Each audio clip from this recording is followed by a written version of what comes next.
$1 million. Free to play. You just need to survive. It's the Fanatics NFL Survivor Pool. Pick one team to win each week. Get it right, move on. Get it wrong, you're out. The last fan standing take home a guaranteed $1 million cash prize. And for every player who joins, we add $1 to the pot, up to $10 million. The Fanatics NFL Survivor Pool. Play free on the Fanatics app. App access open to all. Must be 21 plus and joined by 9/8 to play. No purchase necessary. U.S. only. Void where prohibited. Subject to complete terms. See fanatics.com/game rules. This episode is brought to you by LifeLock.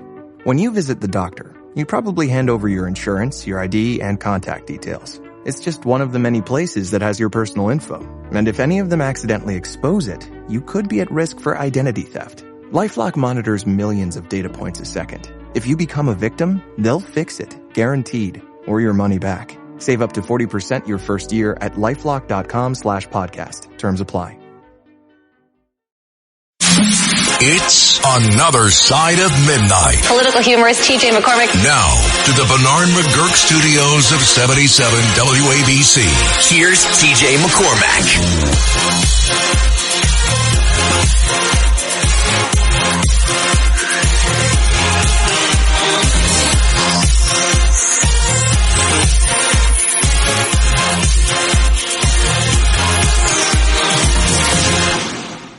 Good morning, good morning, good morning, good morning, good morning, good morning, good morning. Hello, welcome back.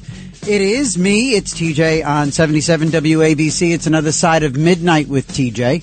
And it's 2:04 a.m. It's rainy out there. It's so New Yorky looking-ish. And it's like, it looks like that old beginning of, if you remember the opening credits of the $1 Million movie. And the opening shots, I think it was at Channel 9, would have the $1 Million movie, Channel 11. And you'd see the cabs just barreling down whatever that was, Fifth Avenue or probably Broadway.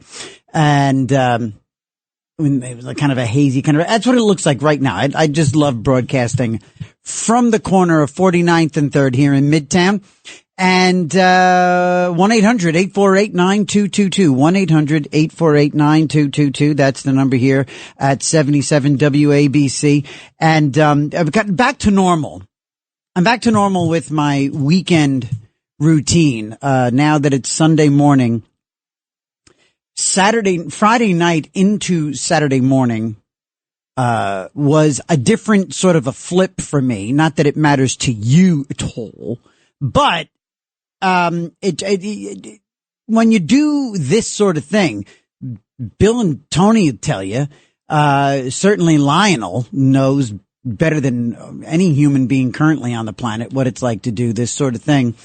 From 2 to 5, even if you just do it a couple of mornings a week like I do, it's a bit of a routine. And so it all kind of got a little flipped around with the fantastic, amazing WABC Radio Foundation Gala that happened Friday night in Manhattan. I was very grateful to have attended and enjoyed that evening with so many of you and so many brilliant people associated within the WABC family, Red Apple Media, and just all of the people in the Katsimatidis family orbit, the under the umbrella here. Anyway, so I had to kind of flip it around, and I didn't drive in because the gala started at like 6 and in the evening, and normally I'm just sort of vegetating and preparing for the show at home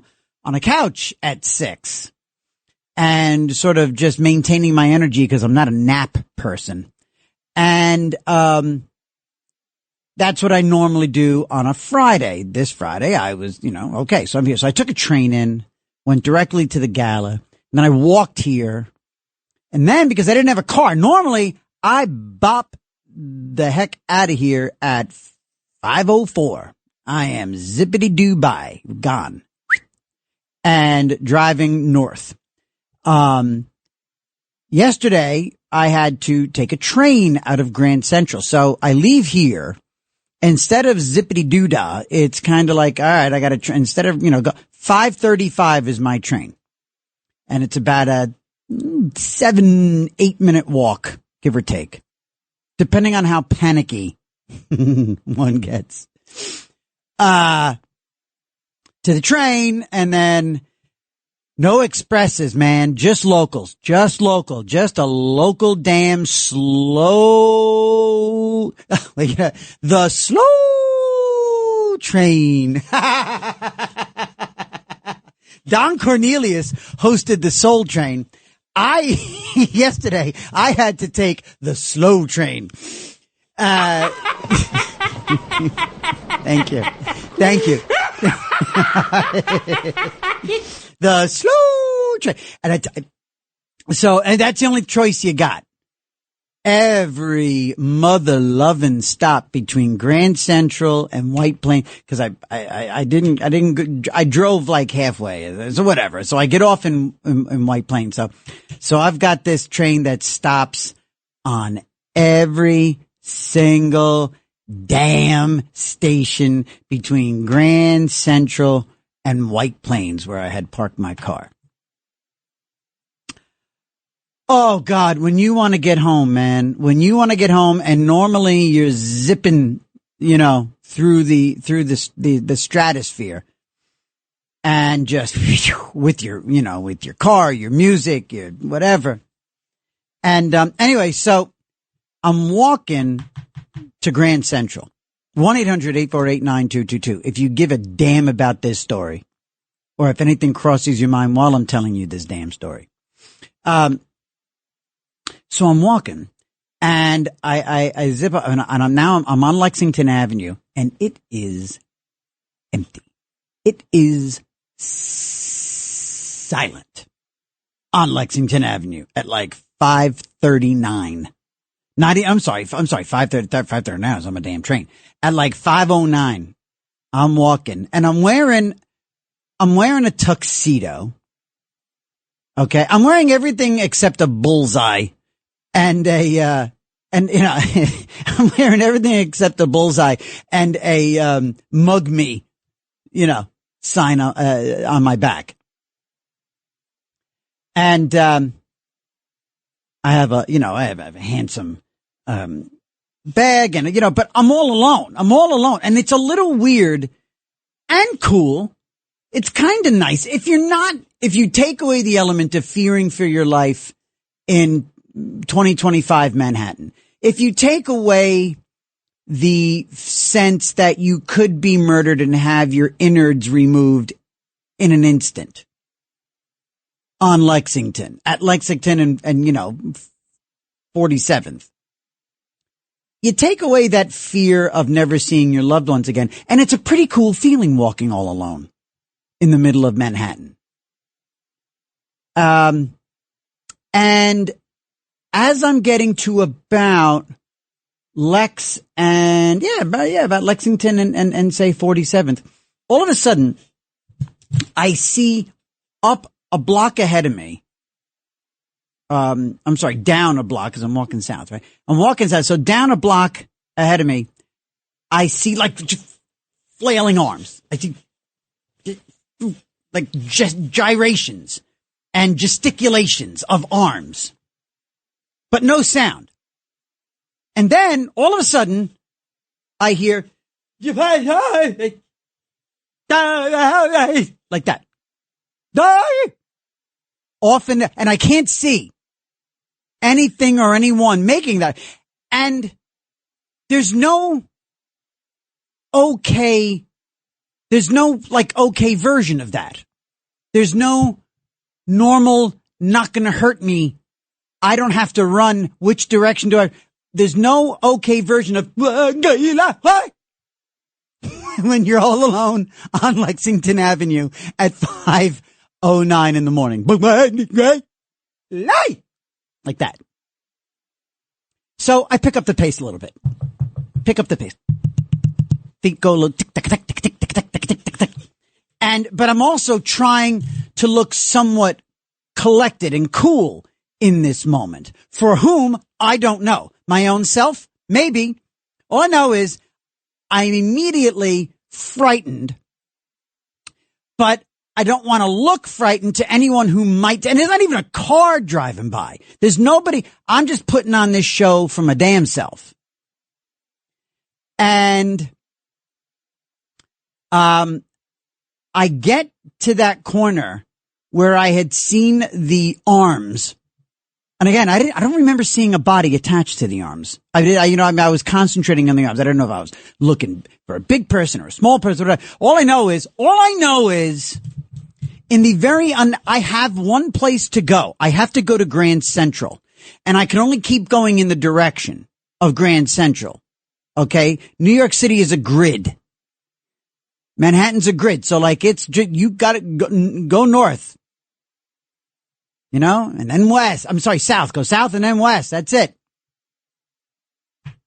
And so I'm unnaturally walking in the direction of the gesticulating arms and the like that. Crazy sounds of insanity. I'm walking towards the insanity, which is not what I would normally do if I had any choice in the matter. And I get to that corner where I saw the arms, and it's two dudes who were doing like a dance of, like a dance of death. They were circling each other as if they were going to fight, but all they were doing was that sizing up thing. Well, now, again, I was frightened because for all I knew, they were going to see me and just say, hey, you know what? Why don't we just kill this guy instead of each other? Maybe like they'd have a moment of insane clarity, right? A moment of clarity in their insanity and go, hey, wait, we're both insane, lunatic drug addicts. So rather than kill each other, let's live another day to enjoy drugs. Why don't we kill that guy in the tuxedo? Shall we? Luckily, that moment of insanity clarity didn't happen. I literally, you know in the cartoons when the person is so scared, or the person, usually it's a scared moment, or they've really got to get somewhere and they go up in the air and their feet go and then pew, like that.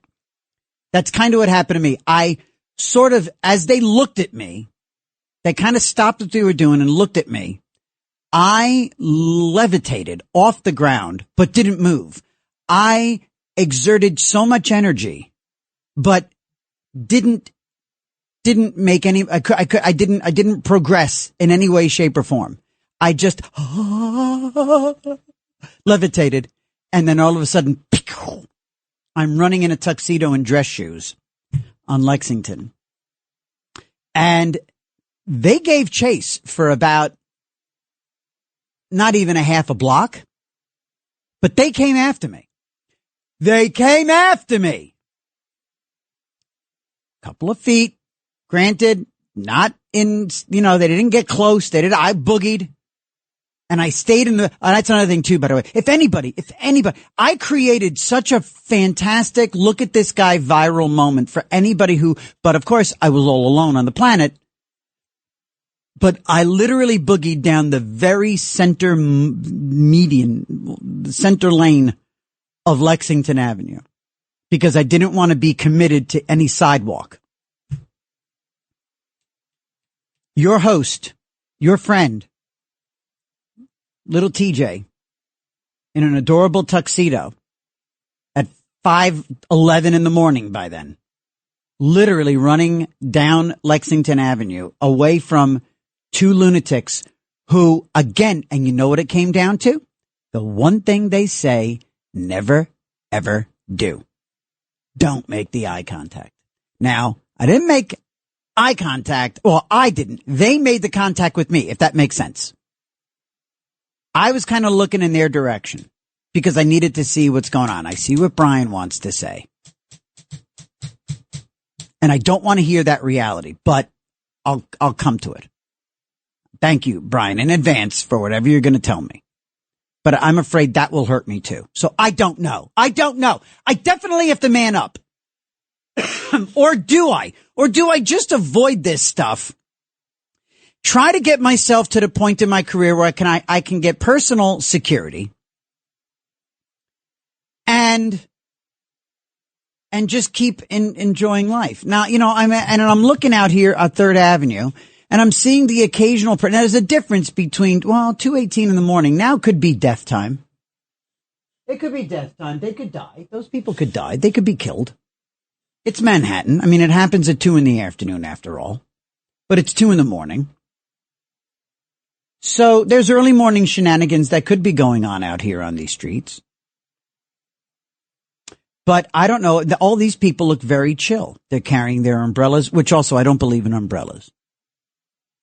Umbrellas to me are just cumbersome. I'd rather wear a hat and a raincoat because there's more style in that anyway. And also I'm short. So when I hold an umbrella, it tends to be at a lot of people's eye level. I'm a real pain in the ass. When it comes to umbrellas, I annoy so many people. 1-800-848-9222 if any of this makes any sense. And you'd like to chime in, by all means. Also go over to @TJ McCormick on Twitter and X. Hi, Pamela. @TJ, on X, @TJ McCormick. Go over there. Go say hi. And, yeah, definitely. I haven't checked in over there. I need to do that. Forgive me to the gang over there for not saying hi in the last 24 hours. But I was thrown off by the gala, which again was such a beautiful thing to be a part of. I was so grateful for that. Not my style. I am and I've always been this way. I am not the most engaging guy at a big party. I mean, I'm engaging if you come up to me and talk to me and make me, and I feel a moment of where I'm comfortable. But you put me on a stage, I'll talk to 3,000 people. I hosted Woodstock 99, 250,000 people on an Air Force base in central New York. I emceed that, no problem. Talk to 250,000 people in the blazing sun, make them laugh. Boppity boop. I'm happy. Put me on a cruise ship. Put me at Caesars. 3,000 people. Good evening, everyone. Happy. No problem. I'll make eye contact with everybody. I'll talk to you. I'll do an hour. You put me one-on-one in the middle of a big old gala where there's people milling about and they all know each other and I don't know anybody. Nope. Are you good? And yet there are people. The juxtaposition is what I find fascinating. There's people who come up to me and say, how do you do that? How do you just turn on that microphone and talk? How do you go out and get on that stage and talk to like 1,000 strangers? And I go, what? That's the best. But that's the best. Oh, I mean, I get their confusion. I get their not understanding how one does that because to them, it's backwards. But the same people that have asked me that question, I've seen them in action at a big party in somebody's house. I walk into a house full of strangers. My wife, the bombshell. Tell you what, man, my bombshell and I go to we go to a Christmas party. And oh Lord, a backyard barbecue. She's gone. She is the social butterfly. Everybody loves her. She's gorgeous. She's got the accent. You know, she's funny and smart and nice and eye contact, great laugh. My wife is just the ultimate catch. Ultimate catch for a wife, ultimate catch for a best friend, ultimate catch for a mom, or to invite to your barbecue or Christmas party. My wife should actually offer her, like they say, I'm available to do, bar mitzvahs and my wife could actually market herself as a great dinner guest. And provide that service to bring up, to elevate your party experience. They might call that a prostitute. I don't know. That just occurred to me. I could be describing my wife as a call girl. Thank you very much. Thank you. And it's funny. I was just about to say, not saying she's going to sleep with you, but you know what? I don't know. If she's willing to do that for free with me.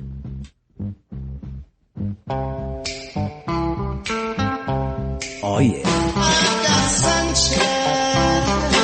Let me tell you about my bombshell.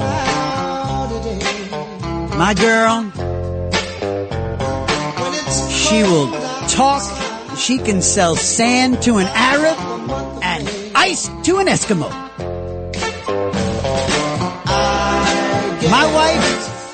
could talk the explosive bomb device off of a terrorist.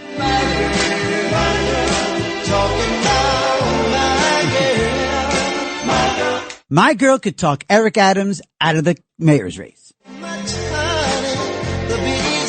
My wife could talk the beret off Curtis's head. And could talk the socialism out of Mom Donnie's ass. She talked the booze out of me.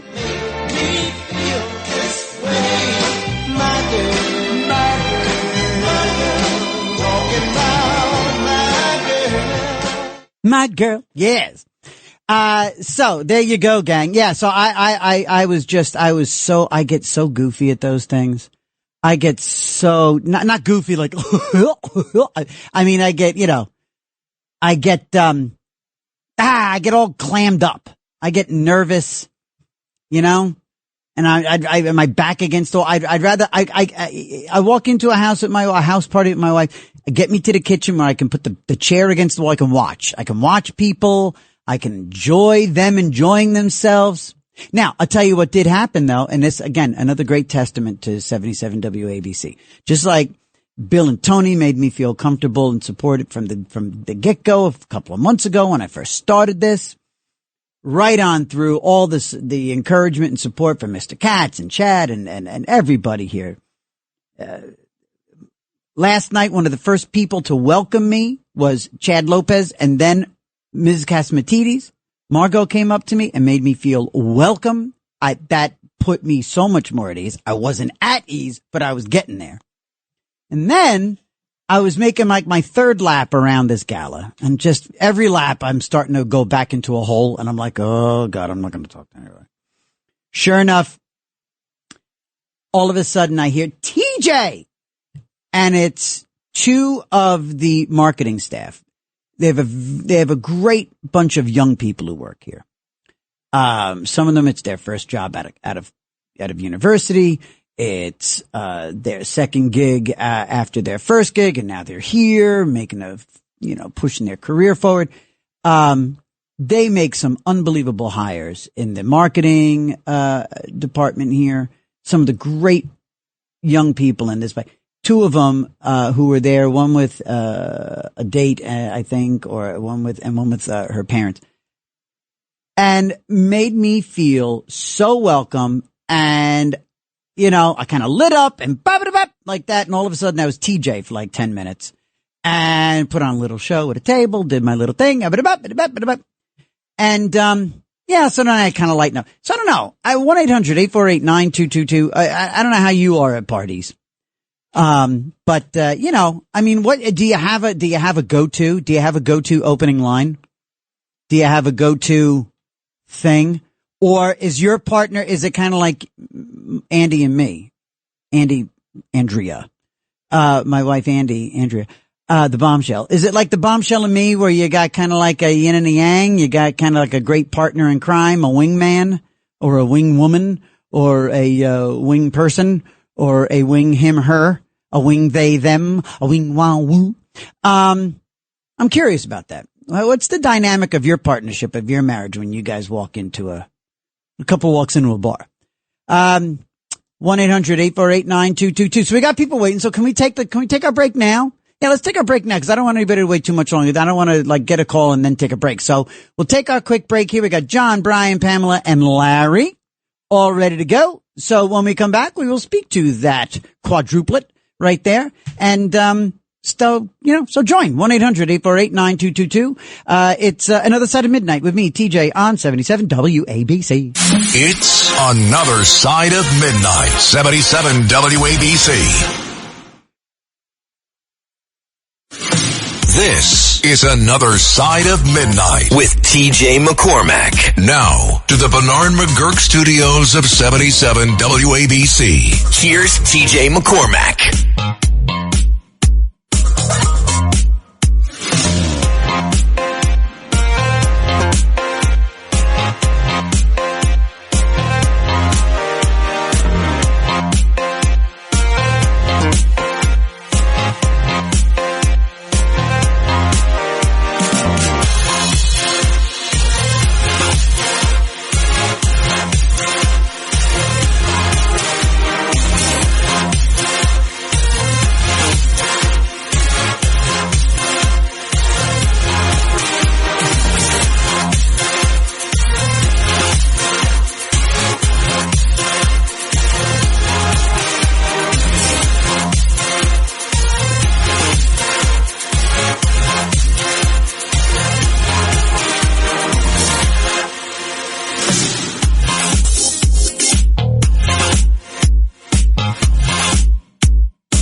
232 here at 77 WABC, 1-800-848-9222. It's another side of midnight with moi, TJ McCormick, talking to you like middle-aged lovers do, looking for the blue chewable so that we can reconvene after the top of the hour. Okay, John in Staten Island, you were the first to ring up. Thank you for hanging in there and waiting. Good morning.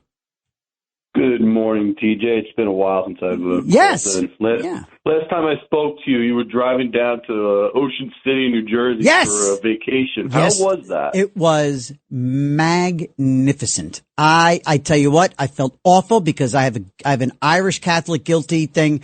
I felt terrible when I got home because the following week was just lousy for everybody there. That's when Tropical Storm Erin was off the coast. We had literally 7 days of dry sunshine, except for about maybe 6 hours on the Thursday of some rain and some great thunder and lightning, which I always love because it adds some texture to a beach vacation as a little bit of rain.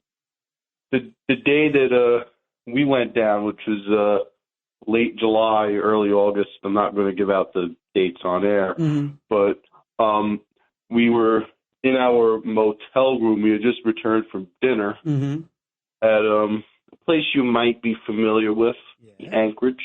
Oh, of course. Absolutely. Yes. And we returned back to our motel. Yes. And we got in our room, and the street in front of our motel was flooded. The thunder, lightning. Right. We didn't lose power or anything, but thankfully, the motel we stay in, I think they have a generator of some sorts. Yeah, I bet you. I'll tell you a story. Sure. Back in 2020, we were there, and the boardwalk from like 12th Street on, both directions, lost power. There was signs of stores on the boardwalk. Huh. Nobody had power. Nothing was open. The only thing that was open for food, and I'm going to be honest right now, was a taco place on 10th Street and the boardwalk, which isn't even there anymore. Oh, right. I know. And by the way, everybody, we're talking about Ocean City, New Jersey. If you haven't been, it's a magnificent Jersey Shore destination. Well, that stinks. Still in my mind. That day, still everybody was wearing masks. Right, 2020, right? I used to walk around the boardwalk, whatever, in an Ocean City, New Jersey camo mask. Wow. Isn't that funny? Yeah, do you know, the other day I was cleaning out like we have like a bench with storage in it in our entryway in our house. And, I was cleaning that out. I was looking for my umbrella, and I came across like a little corner of 2020 with a whole bunch of masks and like, do you know what I even had? At the gym I went to at one point, they made you wear when I think back to wearing a mask running on a treadmill, I almost died like 14 times, like dying of like asphyxiation. It was crazy. Those are crazy days. So tell me, what were you going to say about commuting? So the story about the nutcases on Grand Central, time of 5:30 in the morning. Scary. Coming home from the gala. I'm sure the whole thing.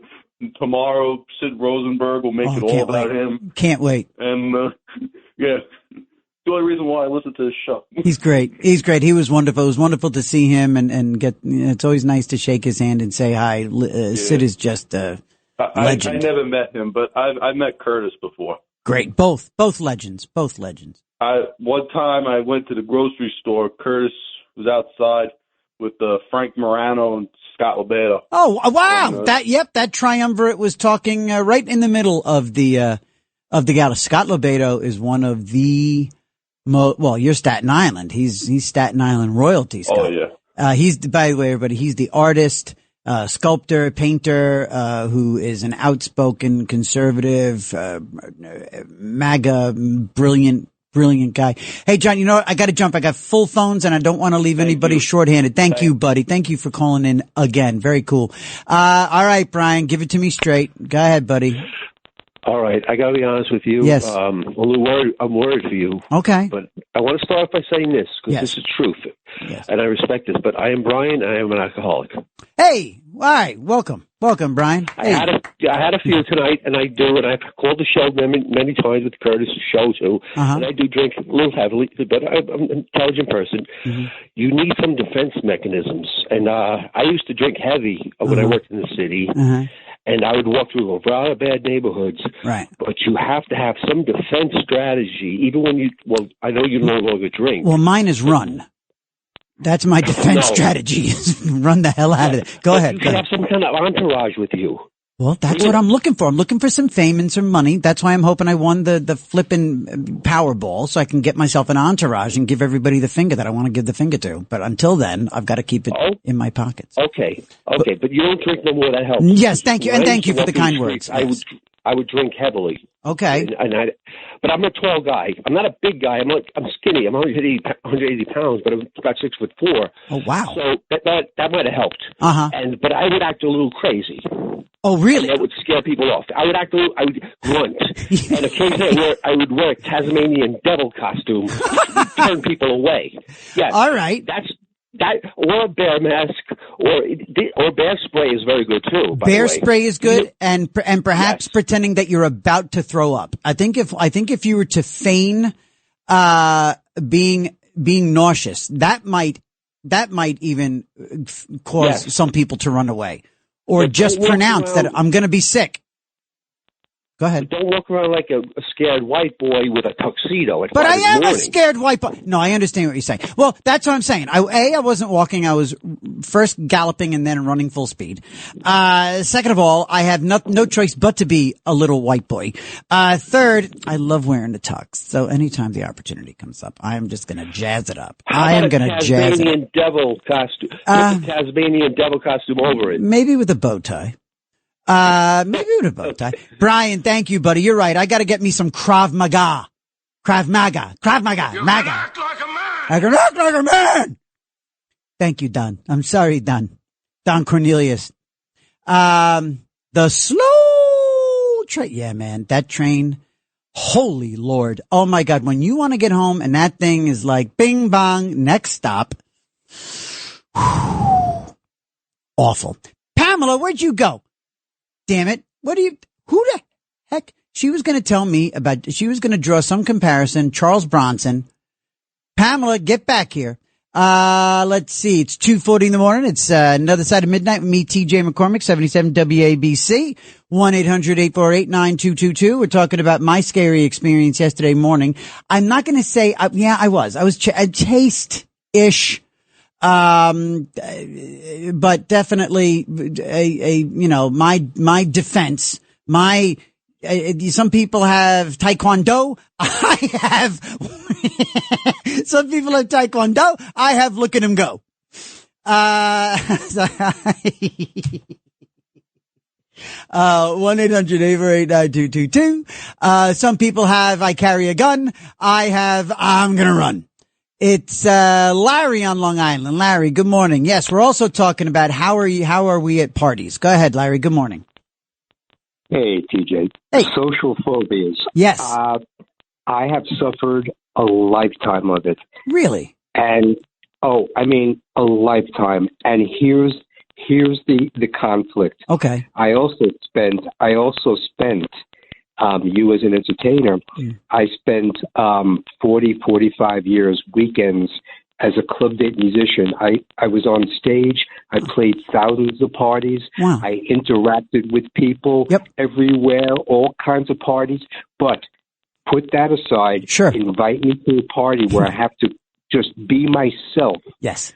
I freak out. Dude, and it's never changed. And wow. I'm a man in my 70s now. And so, like, how do you react? Like, do you physically manifest it? Like, will you get like sweaty palms? I tend to get like my hands a little sweat a little bit, I'll get a little short of breath sometimes. I mean, I've had full proper anxiety attacks in my life. I've had, in my early sobriety, I had full blown, and their anxiety attacks, I think the second time and the other ones, the subsequent attacks are panic attacks. The first one is an anxiety attack. The rest of them are panic because because you feel them coming and you're freaking out. And then eventually you learn to deal with them. But anyway, I would definitely, say that. So what about you? Do you physically manifest your nerves or what?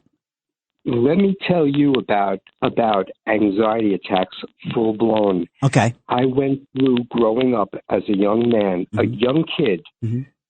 I went through 4 attacks over a period of a couple of years. And when I say anxiety attack, the first attack happened, I was maybe 10 years old. Wow. I'm in the back seat of my family's car coming home, true story, from Milford, Connecticut after visiting family members. Mm-hmm. I'm in the back seat, it's evening, and all of a sudden, I am hallucinating. Whoa. TJ, I'm not kidding. I don't know where I am. I don't know who I am. I don't know who these people are. They're my parents in the front seat. And I curl up in a ball, and I begin to just wail. I'm crying. Wow. I'm dying. That is full-blown anxiety. Sure. I went through 4 attacks. It was crazy. So, yeah, I have fought certain phobias, but yet I had a successful, regular, full-time job, 33-plus years. It's been a battle. I even sought help. I spent help for years with a therapist trying to get over this. But it sounds like you're kind of dealing with it. I mean, because there comes a point where, you have conversations like this, you have therapy, you talk to other people, you find that so many other people have had panic attacks, have them, right, on a, like you said, a yearly basis, every 6 months, every couple of years. And, you're surprised and somewhat relieved to know that you're not alone. And then you start having conversations and you compare notes and you read books and and you hear stuff like this on the radio and you realize there's ways to deal with it. First of all, and by the way, 1-800-848-9222. If what we're talking about right now rings a bell, if what Larry and I are talking about, sounds familiar, give a call. Let's commiserate about this. But the one thing that people need to know about panic attacks is that I'm not going to diagnose, because somebody could be having a heart attack. But when it comes to a panic attack, an anxiety attack, one is not actually going to die. You have to relax. You have to, sometimes for me, it's about distraction and it's about simply having a conversation. I will literally pick up the phone and call somebody, just even a wrong number. I'll do something weird to have a conversation with somebody about anything. And that goes a long way to getting me away from a panic attack. It's very much about breathing. It's about breathing, relaxing, knowing that you're not in fact dying, and relaxing, as much as that's kind of impossible when you're actually having a panic attack, but that's where the distraction comes in. Does that make sense, Larry? I have to tell you, TJ, that sounds great, but easier said than done. 100%. If you are in full-blown anxiety attack, you're right. You are drowning. Yes. I mostly in my life, I have lived this quiet life of shame of this part of my life, I'm sorry.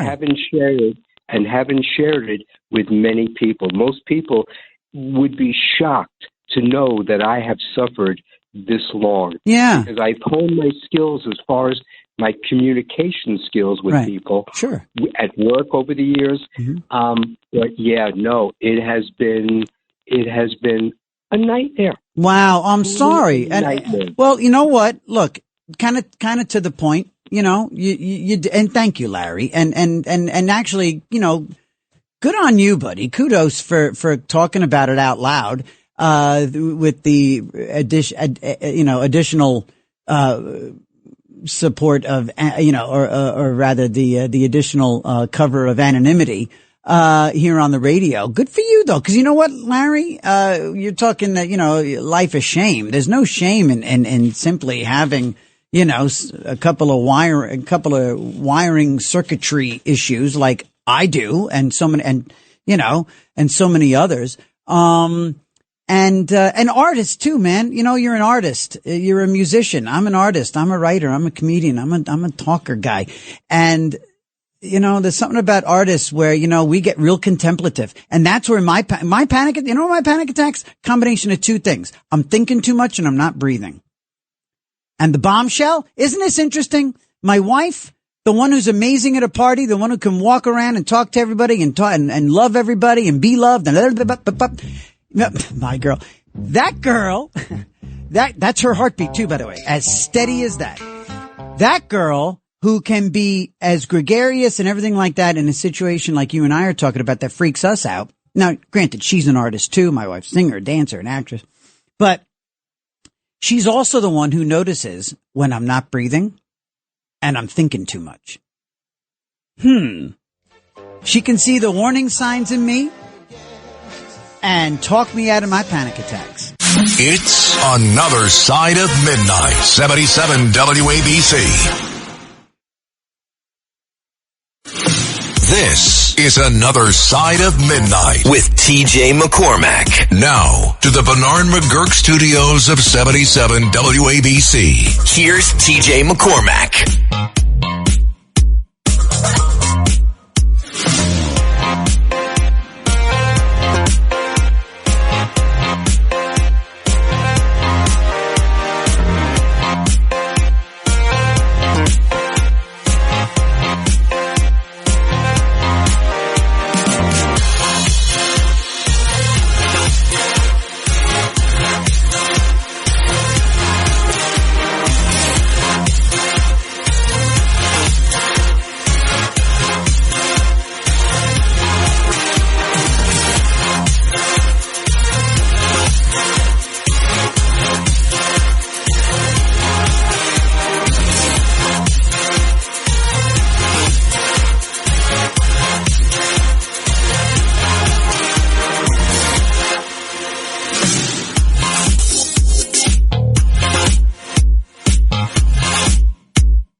This conversation started with my odyssey yesterday morning, leaving here via train rather than my car, and being somewhat kind of half chased by a couple of drug lunatic crazies by Grand Central.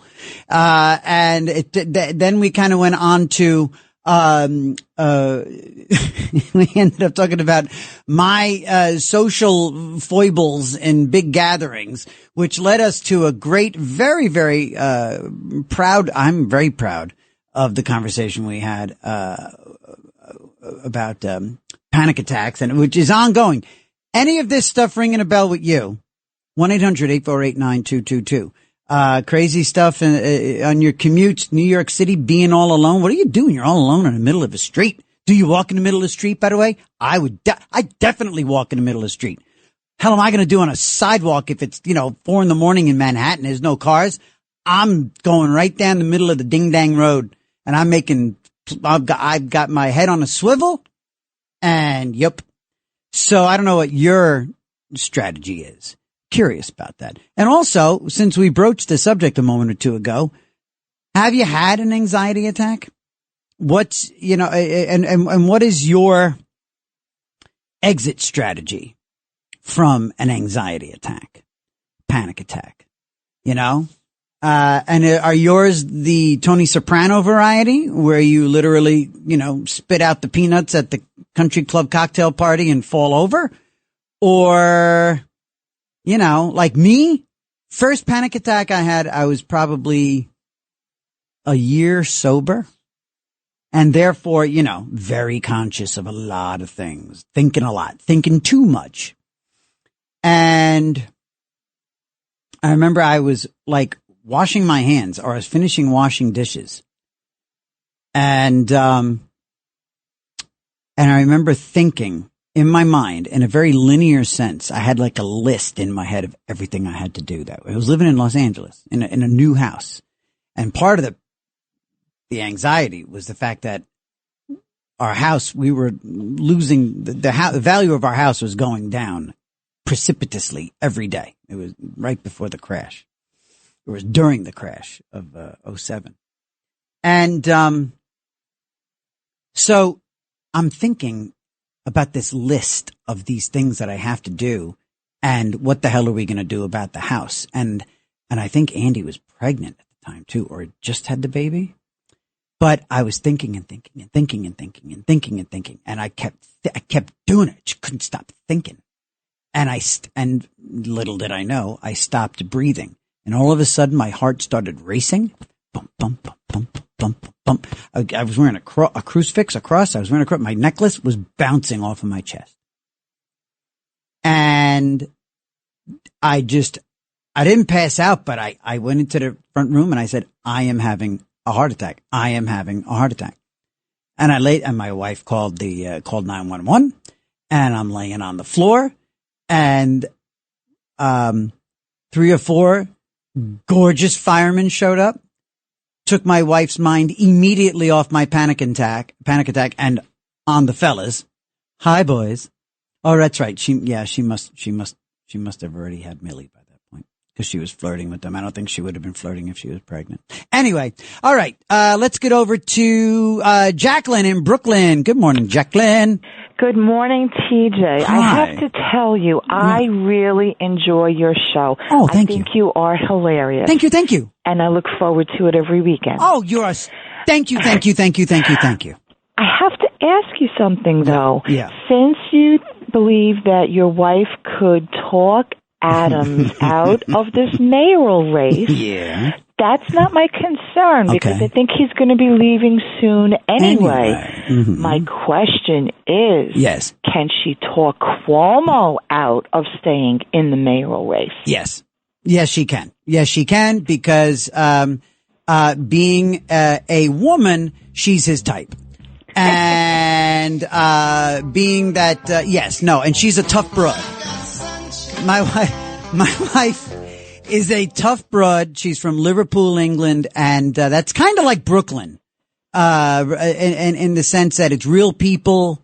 They're tough. They don't take any crap. Mm-hmm. But they're good, kind souls. They're the best friends you could ever ask for, but don't cross them, right? A Brooklyn sensibility. You hit it right on the head, exactly. That's it. And I think my wife, yes, I believe she could charm him, kind of like charm him off a pier, She's never going to follow through with it, of course. But she could sort of like Pied Piper lead the snake out of the town, I think so. Well, I would hope that she would try. Yeah, I think so. She doesn't like it. I've worked on campaigns against Cuomo in the past, and she's grown to really hate him. Really hate him. Yeah. So what part of Brooklyn, generally speaking? Where are you, Jacqueline? Where are you? Bensonhurst, Gravesend. Oh, cool. Now that's a traditionally Italian part of Brooklyn, right? Am I correct or wrong? Okay. Yeah, no, I grew up here. I've lived here my whole life, and it was always traditionally, as you said, predominantly Italian, also Jewish. Oh, cool. And now it's majority, along with the rest of the 60% of Brooklyn, is mostly Asian now. Okay. So, yeah. All right. Yeah. All right, Jacqueline. You know what? You just made my morning with those kind words at the beginning, and I'm really so grateful for that. And your call was funny and awesome, and you made the show better. So really, thank you for the kind words and for calling. You, TJ. Oh, you're great. Really, seriously, Jacqueline. Thank you. Charlie, Tony, Robert, stay right there. We're going to take a quickity-doo-dah break at the top. Quickity-doo-dah. Am I the first one on radio to say quickity-doo-dah? Quickity-a. All right, gang, we'll be right back. It's Another Side of Midnight with TJ McCormick on 77 WABC. All night long, this is Another Side of Midnight with TJ McCormack. 77 WABC. It's Another Side of Midnight. Political humorist TJ McCormick. Now, to the Bernard McGurk studios of 77 WABC.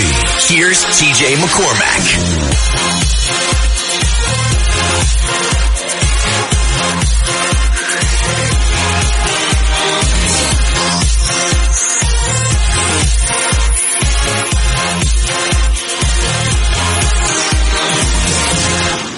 Good morning, gang. It's 3:05 a.m. from the corner of 49th and 3rd in Midtown East, here at 77 WABC. It's me, TJ, and it's Another Side of Midnight. And, it is truly indeed Another Side. It's 3:05. We're talking about a bunch of stuff.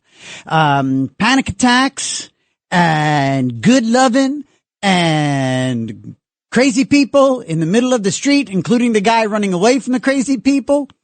I was just as nuts as the crazy guy. I am just as nuts as the crazy guys. I just manifest it in an entirely different way. And by the way, just to let everybody know that I made progress. I made progress. Today, remember, I don't know if you remember, yesterday morning, I was telling y'all about how I got a little goofy, a little annoying and obnoxious about how I found a whole bunch of kitchen dish towels in the linen closet where, the actual bath towels. And I was like, who's putting it there? Can we not put the Okay, I'm not going to tell the whole thing over again. But if you were listening, you got today, I could not find, yesterday, later yesterday, when I got home after my odyssey and running away from it, when I survived my 7-minute walk to Grand Central, I got home, and later in the day yesterday, on Saturday, I couldn't find, so embarrassing. But you gotta drop a dime on yourself. I couldn't find an umbrella that I knew I had put somewhere, and it wasn't there. And it was, anyway, long story short, I'm not going to get into the whole thing, but you know what? I didn't do the usual TJ. And I'm very proud of that. As I said in yesterday's program, I learned a great phrase in AA from an old timer guy about being shut up. Being in a state of shut up. Okay, it's from the same family tree as do you want to be right or do you want to be happy? Okay? And yesterday I chose to be shut up and to be happy. And I didn't say a word. And I'm glad I didn't say a word. That was God tapping me on the shoulder because about 20 minutes later, the umbrella was there and it was like 2 inches over from where I had left it. So frankly, it was probably, that's exactly where I put it probably. But I didn't have to go through the shame and the, goofy garbage that I normally do, saying, "Who moved the umbrella?" Like there's bigger things. Ugh, God almighty, people are dying in hospitals and I'm there yapping about kitchen towels and flipping umbrellas. 3:08 in the morning. I'm your lunatic, TJ McCormick, on Another Side of Midnight. And let's go over to Robert in Manhattan. Robert, good morning. Good morning, TJ. As I always say to you, Mille Fulci, 1,000 welcomes. Yes. Now, I haven't talked to you since before I left. Right. I went out west to Minnesota, the land of 10,000 lakes and Rocky and Bullwinkle and all that good stuff. Yeah. And I heard a story, which I said, this is too precious not to bring back to share with TJ. You'll get a chuckle or three out of this. Okay. The Wonderful. Story takes place in Chicago during the 1930s. Okay. There was a local priest who was, to put it mildly, a firebrand on the Irish question. We'll call him Father Murphy for short. Okay. Just to protect the innocent. Yes. And every sermon, every Sunday, he would lambaste the British up one side and down the other in every way. He would lambaste their culture, their food, their drink, their manners, etc., etc. Well, it got to the point that word got to the local bishop. So one Saturday night, the local bishop calls and he says, "Now look, Father, we all know how you feel about the Irish question in the 6 counties under British control, but listen, you're really getting some of our non-Irish parishioners upset. They're saying that they're embarrassed to go and hear your sermon. So tomorrow I'm coming to Mass, and I don't want to hear any word against the English." All right. And the Irish priest says, "Okay, Father, I'll listen to you." So the next morning, word has got out that the bishop is sitting in the front row, and he's eyeing the priest rather quizzically. So the priest gets up and he says, "It seems that some folks don't like what I'm saying about our British cousins. So rather than give a sermon, I'm going to tell you a story from the gospel." Right. And the story is about the Last Supper. Okay. And on that Thursday night, in that upper room, our Lord and Savior, Jesus Christ, knew what was going to happen to him the next day. And so he looks at the lads. He called the 12 apostles. Robert, this is this is almost biblical in length. You, please give me the abridged, the Cliff Notes. Go ahead, baby. Go. No, he says, "Lads, one of you is going to betray me tonight." And all 12 looked up at him with horror on their face. No, Lord, it can't be. And every one of them goes down the line. Peter's the first one. He says, "It isn't You me, can't Lord. give me 12. You can't give me 12, Robert. I love you to bits, but you can't give me all 12. I'm going to give you a 12. No, all right, I'm going to give you all 12. Go, baby. So they all got to know. He says, "No, Peter, you're going to betray me 3 times, but they're not by denying me, but you're not going to betray me." So every one of them goes down the line. Is it me? Is it me? Is it me? He finally gets to Judas Iscariot, who hasn't said a bloody thing during the whole affair. And Judas looks up at him very kindly with a smile on his face, and he says, "Oh, blimey, Governor, you don't think it's going to be me now, do you?" Ah, very funny. He got his shot in. He got his shot in at the Brits. Up the long ladder and down the short rope. To hell with King Billy and God bless the Pope.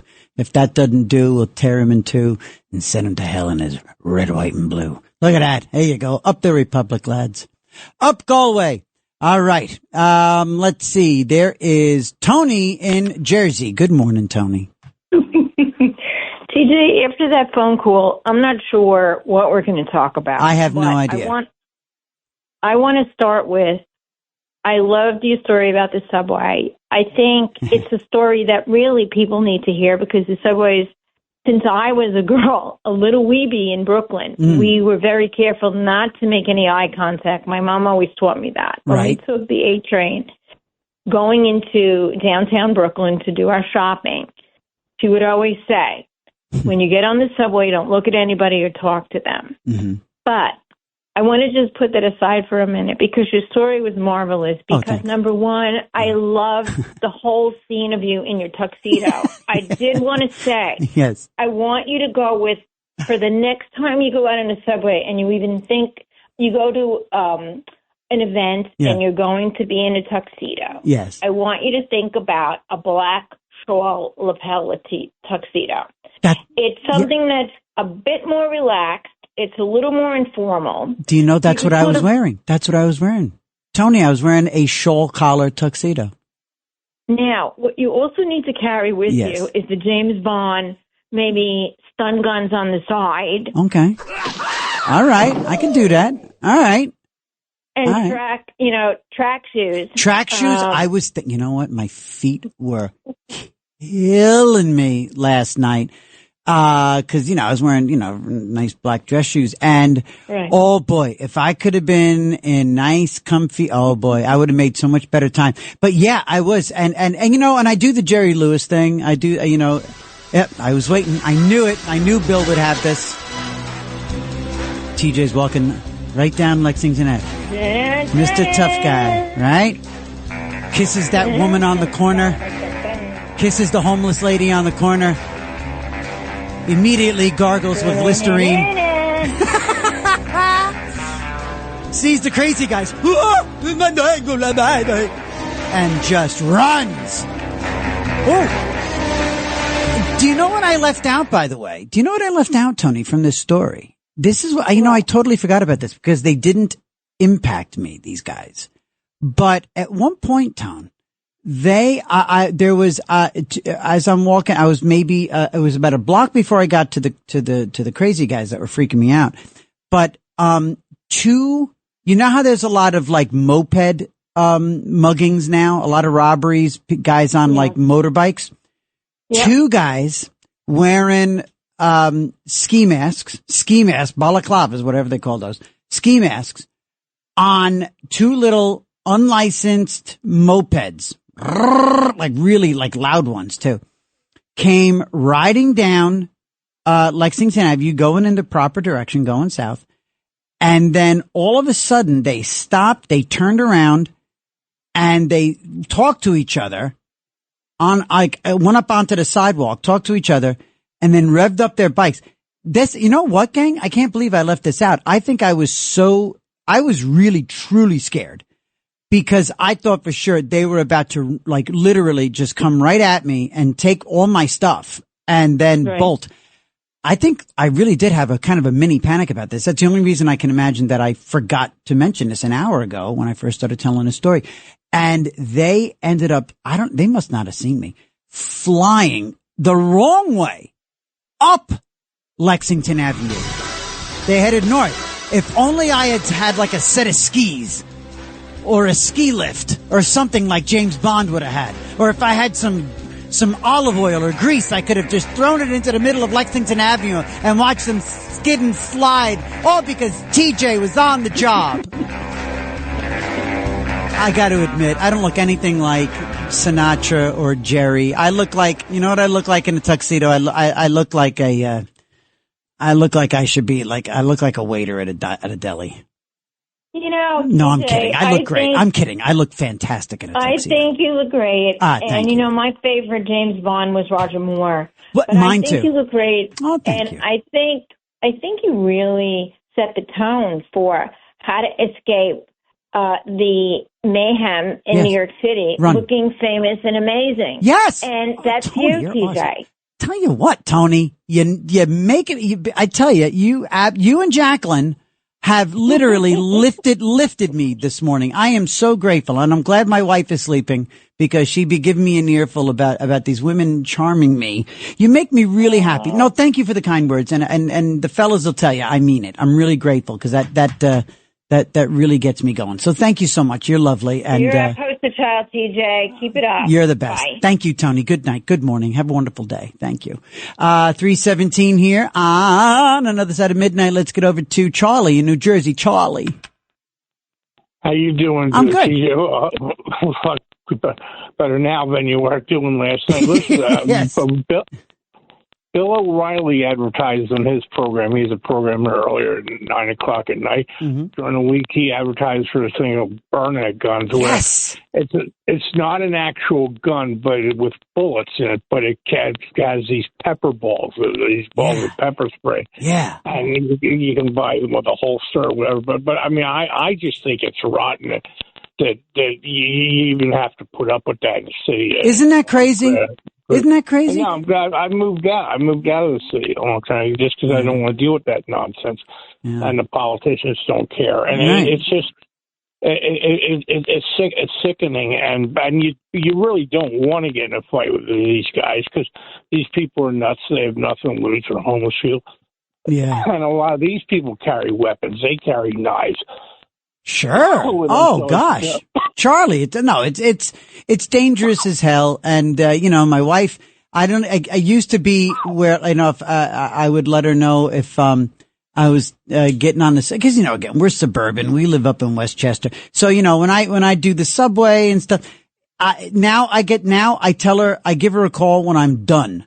When I've gotten where I'm going, if I'm taking the subway during the day, if I'm in the city to do some business or something, if I know I'm taking the subway, I give her a call later when I'm done. And so that cause she'll panic. If I'm taking a one-way ride on the subway, she freaks out a bit. And when we're in England, or she was in Paris with my daughters this summer, they took the metro, they took the subway. Everywhere. The three of them all alone, the three of them. And in, London, same thing with the tube. We take that all the time. Here, my daughters, I still don't think they've been on the subway. And, we're not going to start anytime soon. It's just too nasty. It's gross. Yeah, it's terrible. It really is. Thank you for taking my call. Of course, Charlie. Thank you for calling in the first place. It really means a lot to me. It's 3:19. So listen, gang, I want to talk to Mike and Richie in a sec, just to set up the rest of this hour. We're hearing and in the news breaks at the top of the hour, you're hearing 77 WABC, you're hearing Liz and the other newsreaders talking about RFK and his bombshell announcement coming soon. I'm gonna, the announcement that's coming about autism and, the supposed origins, and forever and ever and ever, it was all about, vaccines, where RFK is concerned. He was famously connected to his being an anti-vaxxer. Well, now we're hearing that it could be something connected to Tylenol, not necessarily the name brand Tylenol, but acetaminophen, I would imagine. And although, you know what, acetaminophen, in the articles that I'm seeing, I'm really only actually encountering the brand name Tylenol. I wonder if it's the compounding mixture that makes up Tylenol that's in question, not acetaminophen itself. I wonder. Anyway, we're going to be talking to Dr. Robert Melillo. He is an expert, a brain expert, and we're going to cover a couple of the possibilities in this announcement that's coming up from RFK. So we're going to do that in short order, but we've got these calls coming in. I want to make sure that we service these calls, and then we will hot-foot it over to that. Maybe we do that in the 4 o'clock hour rather than this hour. I think we do that. Okay, so we'll do that after 4 o'clock. We'll get into the autism conversation and the origins and all that stuff coming up. Let's see, Mike in Queens. Mike, good morning. Listen, good morning, sir. All due respect. Yes. You're working in the nightclubs. Yeah. They're selling booze. Yeah. I know Sid, ironically, was saying that he stopped drinking, and he was working the St. Patrick's Day parade. Yes. And they're selling Guinness and Jameson's. Is there any inner conflict with you about doing stand-up and doing radio and in a place that's selling booze, but at the same time you're kind of getting a little preachy as far as the stop drinking thing? Well, I'm not getting preachy about stop drinking. I mean, well, okay, well, no, I'll take you at face value if it's preachy. I'm not talking about teetotaling and prohibition and stopping drinking. I'm talking about people who are powerless over alcohol and find their life to be unmanageable. People who, if they don't quit, they're going to end up in one of three positions, either in jail, in an institution, or dead. That's really, if you're an addict, if you're an alcoholic, that's it. I mean, there's almost by definition, you're going to end up in one of those three spots. None of them are good. So when I talk about, sobriety. I mean it as a way of, saving one's own life. And in terms of being in a nightclub,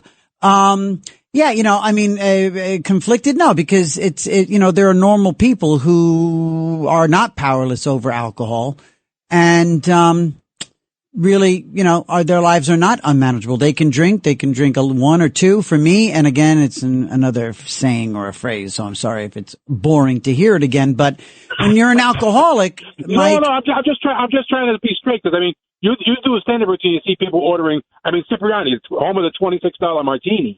Would the club owner give you the Showtime at the Apollo hook to get off the stage if you started hammering people for drinking too many martinis? I'm not being a smart guy, but I'm just trying to figure out how that works. Well, but again, that's not what I'm doing. I'm not talking to people about you shouldn't be drinking, you, the royal you, the general you, the public. No, when I put it out there and I talk about not drinking, it's all predicated on the idea of, do you think you, the royal you, does anybody listening think that they are powerless over alcohol? Are you losing friends? Are you losing your job? Are you out of money? Did you, almost kill somebody last night? Did you wrap your car around a tree? Should those people keep drinking?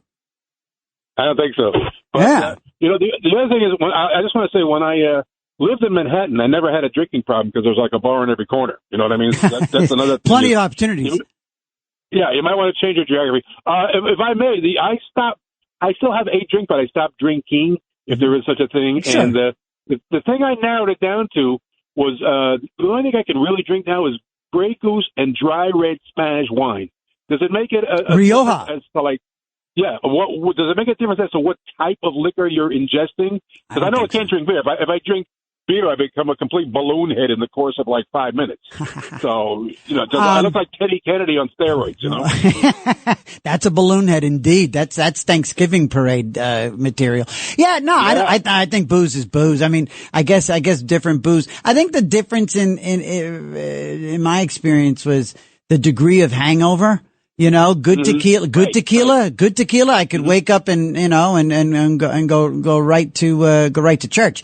Bad tequila, Jesus Christ. I'd be in bed till 3 p.m. Same thing with dark grain alcohol versus good vodka or something like that. So I think to me, that's the difference, is the hangover. Oh, last thing, if I may, Rook, I know sure. you have people on the phone. It's okay, Mike. How many people in show business have you known have had the triple crown with the gambling addiction, the coke addiction, and the drinking addiction at the same time, and still functional triple crown stand-up comedians? Have you ever seen any of those? I'll answer up the air for that one. Thank you, sir. Sure. Boy, Mike came prepared with fantastic, in-depth, good questions, and I'm not being, pedantic. Really. I knew plenty of show business people who had that. I only knew them in recovery. I didn't really know them to be all of those triple crown, triple threat, three-headed monster addicts outside of recovery.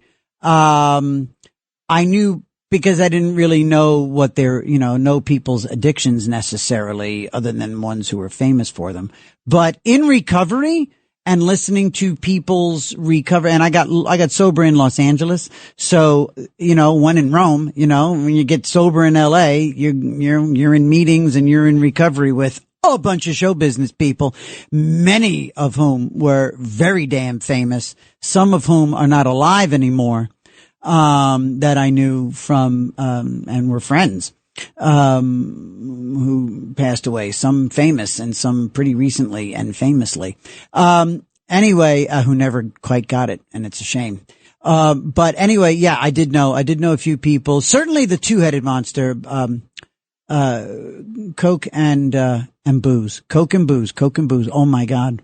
But I tell you what, man, the booze was one thing, but few downfalls and crashes of lives were accountable for things like, man, that Coke is just the demon. It is a beast.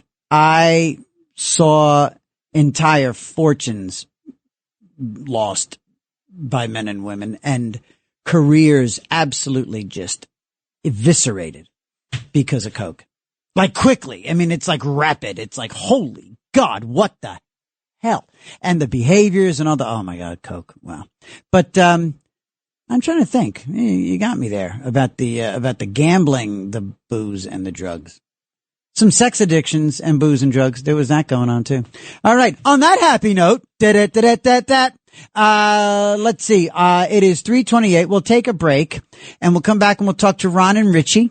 And, your calls, 1-800-848-9222. We're talking about, a number of things. We're talking about social graces. How do you do in parties? That kind of turned into a conversation a little bit about, anxiety attacks and panic attacks. Have you ever had one? Have you ever had an honest to God panic attack? You ever had one in public? Have you? Have you done it? Have you pulled a Soprano? Have you pulled a Tony Soprano and had one like in the middle of a party? I just remembered one that I had. I'll tell you about it after the break. 1-800-848-9222. It's another side of midnight with your lunatic, out of my mind, pain in the neck, TJ, on 77 WABC. Ding dong. It's another side of midnight. 77 WABC. This is another side of midnight with TJ McCormack. Now to the Bernard McGurk studios of 77 WABC. Here's TJ McCormack.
And there you go. It's 3:34, and it's another side of midnight, and we are living up to our mission, I believe. We're all over the place and having fun. And there you go. We're doing it exactly as it's meant to be. Radio in the overnight, in the morning, as people stroll down a rainy 3rd Avenue.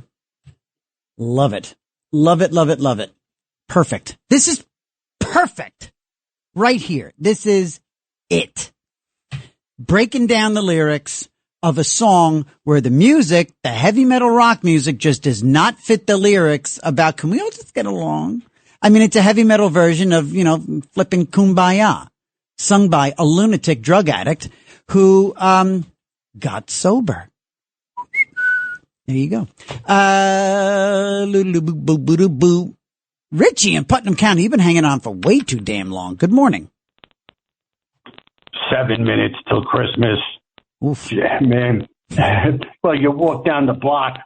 Yeah. And I love it. I just love it, man. But I'm going to give you some good tips here. But go ahead. First, Rob from Manhattan, when he tells his story, he's got to cut out, I opened the window and the breeze was coming in. He's got to get to the finer points real quick. He has great stories. Yes. Yes. I've heard him many times. He's a stellar part of talk radio. Indeed, he is. And, all right, a couple of small points, and we'll get to the walking around the Escape from New York thing. Yes. First of all, what is stopping a billionaire from doing an independent advertisements of Moran Zambani's background, where he wants to legalize heroin, he wants to legalize prostitution? I mean, a guy can come in and do that. Why aren't they doing it? Are they in on it too? Is the fix in, right? And also, I like to just another quick thing, then I'll get to New York City. Sure. I'm going to go to the other side of the pond here. Folks, we all love Ireland. It's getting invaded. It's a small little island with a few million people. It could be overwhelmed. When you hear elderly people are afraid to leave their house at night, doesn't that get your American up a little bit, folks? Well, we got to help the Irish. Well put, and and I hope President Bush makes a major statement about this. Let's face the facts. We know the history. And, okay, New York City, people talk about it. I hear a lot of people say, don't look in their eyes. Now, a lot of times I don't look in their eyes, but a lot of times I have looked directly into their eyes, and I would look at them and say, in my mind, I know you're a serial killer, but today is not going to be your day if you're dealing with me. I've done that plenty of times, and I know a lot of people can't do it. I notice in the subways now. I mean, is this the Elvis effect? I notice a lot of young women, good-looking women, will try to stand next to me, because they're afraid. They're flat out afraid on out there and stuff. And I'm wondering if this woman was on the jury, if one of my friends got their heads handed to him, she let the perp escape through the jury system. Right. And I've had some funny incidents too. This one guy was going wild down there. And I said, let me go stand next to this guy, because this is the type of guy they always throw on the train tracks and stuff. Right. But that guy ran away too. But you do something that I did as a young guy. I like hearing that. I used to walk down the middle of the street too. I used to find myself in some bad neighborhoods, usually in the Bronx, and I knew I didn't want to walk on the sidewalk because someone can come out of an alley, somebody can throw something. I had more maneuverability. I was strong, I was fast. But you can't outrun a bullet. I know that, Right. But the thing is, you have to prepare yourself for the situation. I don't like the fact that you were walking down the street by yourself. If you could have given me a ring, I would have had a couple of people and me escort you to Grand Central. And good thing the invaders were out of there. I mean, they all let them escape. I tell you what. Yeah, Richie. And Richie, you mentioned at the top of the call, about Ireland, I follow a few people on Twitter and Instagram, Twitter in particular, that report regularly. This guy Michael O'Keefe, I think is his name, who report regularly on what they're seeing around Dublin and throughout the rest of Ireland. They are really dealing with, like you're saying, a major migrant issue. And you know what you find too? Here's one of the telltale signs that your government has no intention or has every intention of enabling an invasion. When they start just referring to every single illegal alien as an asylum seeker, when that and their partners in the media do the same thing, that over in England and in Ireland and in France, they refer to every single illegal migrant as an asylum seeker, therefore assigning them the cover of being, in need of protection, when the vast majority of them are simply just looking to either commit crimes or work off the books. Right, and they're looking to get into Western civilization where they can get all the goodies and all the welfare.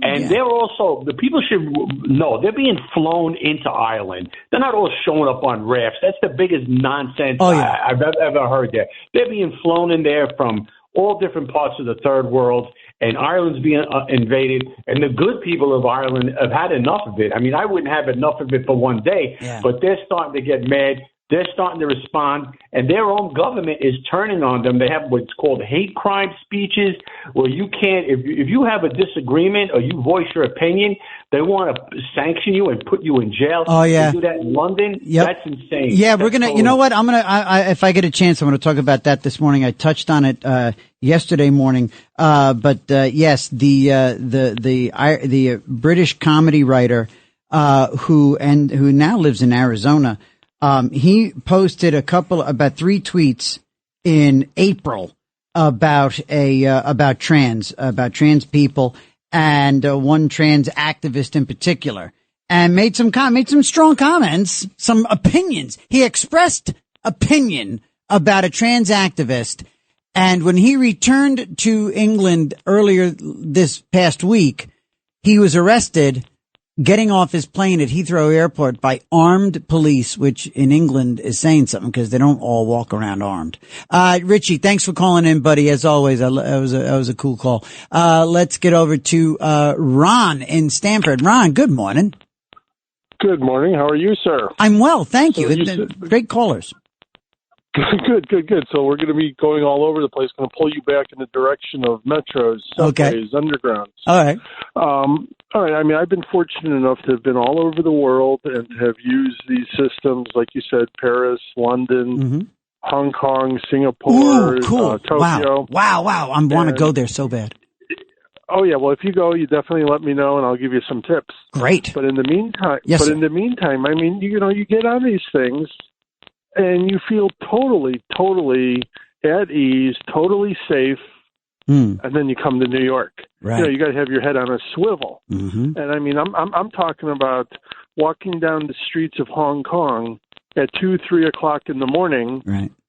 Yeah, I mean, you're totally aware of your surroundings. Right. But you don't feel uneasy. You feel totally at ease. And why is that? What's the difference? The difference is, number one, it's society. Okay. The way society is, the demographics, it's just the way it is. I mean, even in a big city like London, I feel safe walking around, whether it's South Kensington or Marylebone or, whatever. Sure. It's just a different vibe, a different demographic. Yeah. And it's just a different way of life. I mean, you come here and you are in the jungle. Yeah. It's unfortunate, but that's the way it is. And I mean, I'm glad that I've had the opportunity to experience these different places, these different cultures, so I could, hold my head up and say, you know what? Humanity is okay. Mm-hmm. There's some bumps in the road. Right. But overall, humanity is a good thing. What were you all around the world professionally? Were you there as a tourist? I'm curious, generally speaking, what you did for a living that had you in all these places. Both. Well, first of all, I served in the military. I was a cool. Navy public affairs professional. Oh, wow. So I mean, I've been literally all over the world. I've been to 74 different countries. Fantastic. Yeah, 48 states and 74 what different would you countries. do? What would you do as in PR for the Navy? Basically, what you are is you're a spokesman for the Navy, for the Department of Defense, and you serve as a liaison between the public, the media, and the military. Yeah. It's really, sometimes it's very, very cool because you're going out, you're doing things, you're experiencing things.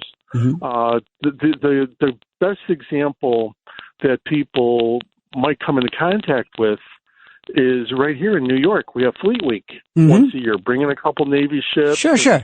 Opens it up to the public, and the Navy goes out to the city as well. Number one is tourists, and plus there's a lot of what they call ComRel, community relations projects. I got it, right. So Wow. it's a two-way street. It's a two-way street, and it's really an awesome experience. And so like when people see, because I've done that sort of thing. I've done public relations and PR and comms for government officials, for elected officials and politicians. And so I can definitely relate. So when our listeners see, the guys from Fox and Friends on an aircraft carrier on the Hudson River, you're the guy that set it up and put together the shot and, lined up all the media, et cetera, et cetera. That's you. You're the middleman for all that. Absolutely. Right. You know, we arrange the color guards and the flyovers at sporting events. Right. It's just a really cool job. No doubt. A lot of unprecedented access. I mean, for example, at the 2000 World Series between the Yankees and the Mets. Yeah. I was down on the field before the game, and I'm just sitting around looking at 40,000 people saying, "Man, all of you want to be me." Oh, totally. Definitely. And so quick question, and then I got to take a break. But tell me, Ron, and thank you for the call. Tell me, what do you think about this latest, move to, bring the War Department, terminology back to? What do you think about that? Does that strike you as cool or unnecessary or a step backwards or cumbersome? What do you think? I don't think it's a step backwards, but I also don't think it's entirely necessary. Obviously, in the preamble to the Constitution, you say provide for the common defense. Mm-hmm. It doesn't say prepare for war. It says provide for the common defense in the preamble to the Constitution. And the other thing is, and this is just an entirely personal opinion, is that this totally goes against DOGE, Department of Government Efficiency. Okay, go ahead. Because think about the expenses that are incurred in changing the name. Just the letterhead. Just the letterhead and the signage. Yeah, alone, right? You got it. Wow, that's fascinating. Did not occur to me at all. Ron, don't be a stranger. Please call back. That was a great call, and I'm grateful for your insight and your worldview. That was way cool. All right, gang, we got to take a break. I'm a couple minutes late for it, but I'm loving these calls. You guys are the best. You guys are really awesome. So stay with me, Joaquin, Charles, and Paul. We shall come back, but it sounds like a 60s folk group. Joaquin, Charles, and Paul with I Thought I Saw You Outside My Gate. Okay, I saw you in the front yard touching the squirrels. Here's Joaquin, Charles, and Paul. 3:48, it's Another Side of Midnight with TJ on 77 WABC. It's Another Side of Midnight, 77 WABC. This is Another Side of Midnight with TJ McCormack. Now to the Bernard McGurk studios of 77 WABC. Here's TJ McCormack.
There is never a bad feeling when that song comes out. And that's Paul damn Simon. There goes Ryman Simon. That guy. Now he's just an odd little guy with a really questionable toupee. Although he's got a genius toupee. His toupee, his wig is a comb over. His wig is a false I'm covering up a bald spot wig, which makes it believable. He doesn't have like, oh, look at his afro. It's not like, oh, look at that full head of hair. His wig is, oh, I'm just combing this forward to try to cover up this, making it like a believable thing. Unless, of course, you're me, who has never, ever, ever, ever been fooled by a hair system. Never been fooled. I pick them out a mile away. I can see the difference between the sideburns and the rest of it instantaneously. Yeah. Okay. Good. There you go. So let's see. Let's get over to Paul in Connecticut. Paul, are you still there, buddy? You've been hanging in there for a few minutes. Yes, I am. Good morning. Good morning to you.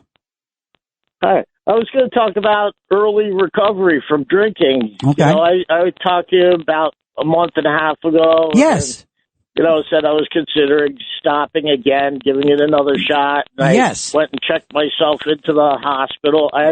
My process is I got to go to the next town, get in an ambulance, because I know where they park, and then have them bring me to a hospital. And then they bring me from another hospital to it's kind of like an institution, I'd say. Wow. I'm talking to psychiatrists. Furthering my point from earlier. Yeah, go ahead, buddy. Go ahead. I had to talk to 2 psychiatrists every morning and a social worker. And then, people don't understand this process because you have to do it right. You need to be detoxed and get medication, check your blood pressure every 4 hours. Mm-hmm. And even when I was in there, I got Librium, which is a medication, and I still had one seizure. Oof! But you know what, dude? Through that. How you doing? How you doing now? How are you now? What's going on? I'm doing well. I got, I'm back from the hospital.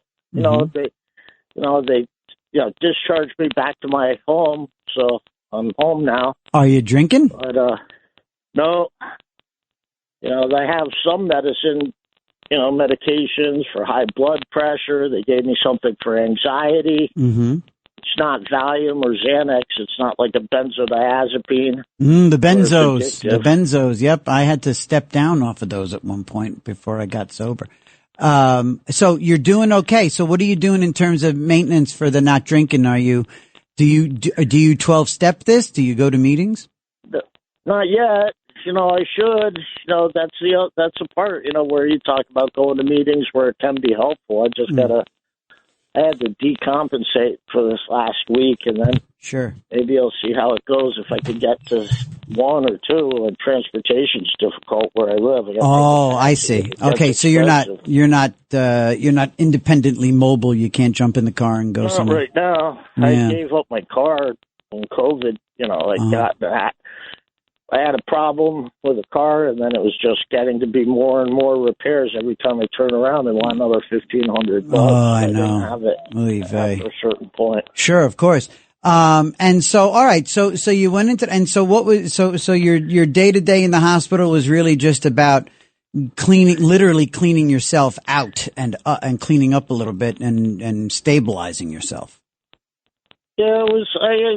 I had a doctor who was doing his internship there. Mm-hmm. So he spent some time with me every day. That was a good person to talk to. That sounds good. He had worked at a hospital called Silver Hill Hospital in New Canaan. I am familiar with it. I once dropped a friend off there to get sober, and she's doing wonderful. She's sober for years now.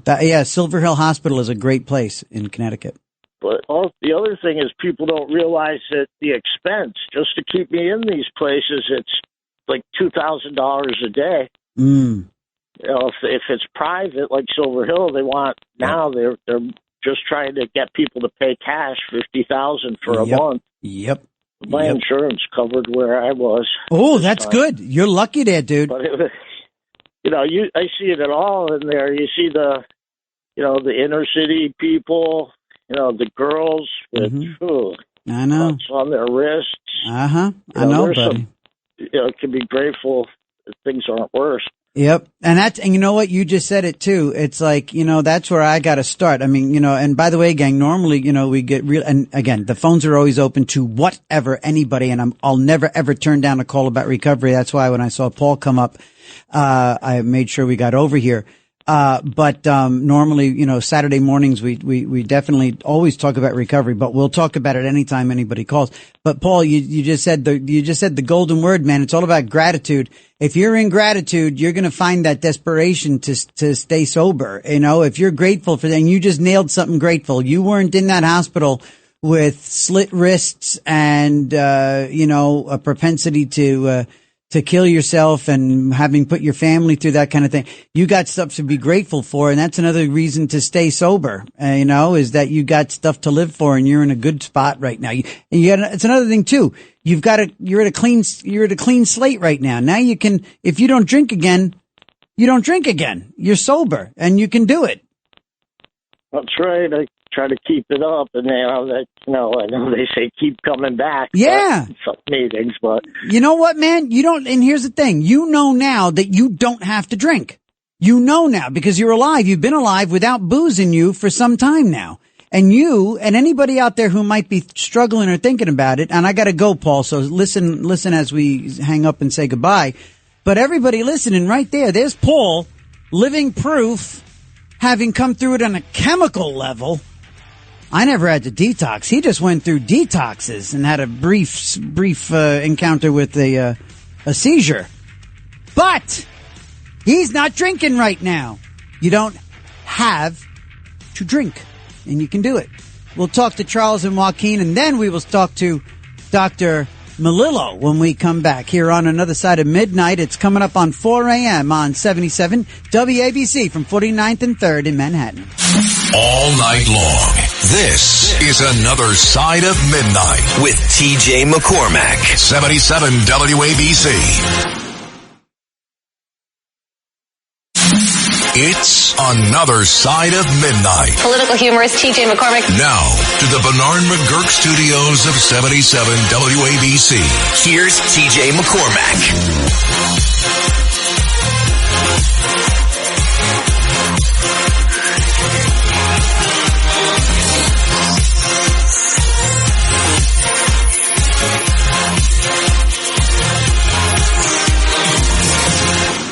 Good morning again. It's 4:05 and it's Another Side of Midnight with TJ on 77 WABC. Good morning. Good morning. Thanks for being here. A perfect, absolute great back and forth, give and take, exchange of ideas. We're having a great time this morning. It's good stuff.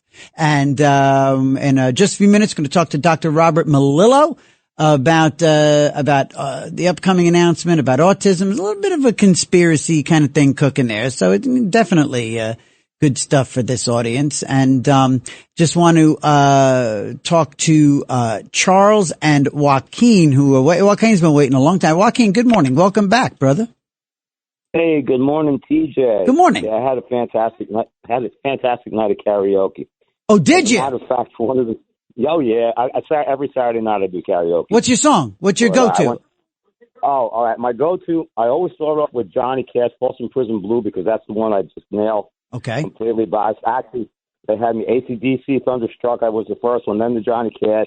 Ooh. George Strait, Hank Williams Jr., and then I also the AA song by Walker Hayes. You ever hear that one? No. You never heard that? It's a country western song. It's a fairly new one by a guy named Walker Hayes. I know who Walker Hayes is. Do me a favor. Kill that radio in the background, please. But yeah, go ahead.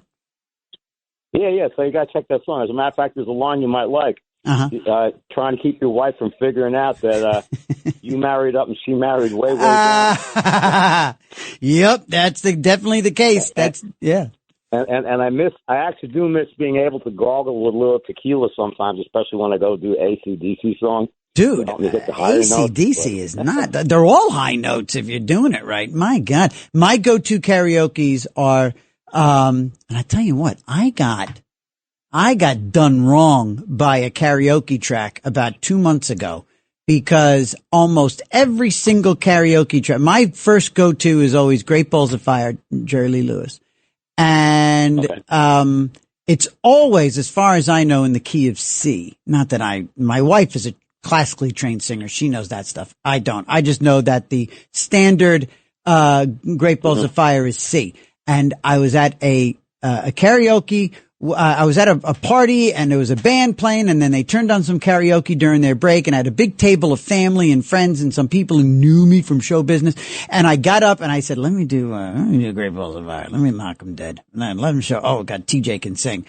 And it was completely off key. I was off key because this thing was, anyway, so I will do, I do Great Balls of Fire.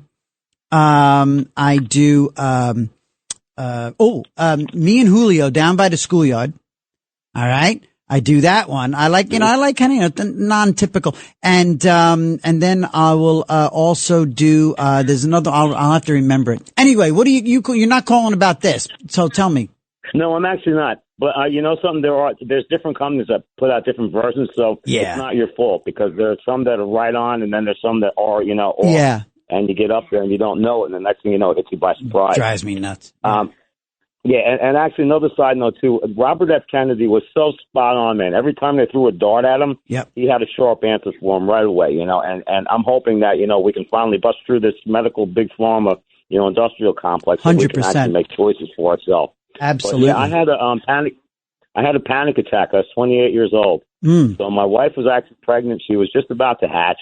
And at the time, I had my own truck, I had my own business, and things were not that great, Right. And we didn't have health insurance, and so I spent the day with my younger brother, 14 years younger than me, horsing around in the pool all day, Yeah. And that night, we went home, and I'm sitting there, and all of a sudden, out of the blue, I couldn't breathe. I was getting pains in my chest. Yep. And it just kept getting worse and worse and worse. And finally, I said to my wife, she's like, I think you need to go to the hospital, Finally, I said, okay, that's it. And I said, but I'm driving, because I didn't think I was going to die if I was driving. Sure. So Yep, I get it.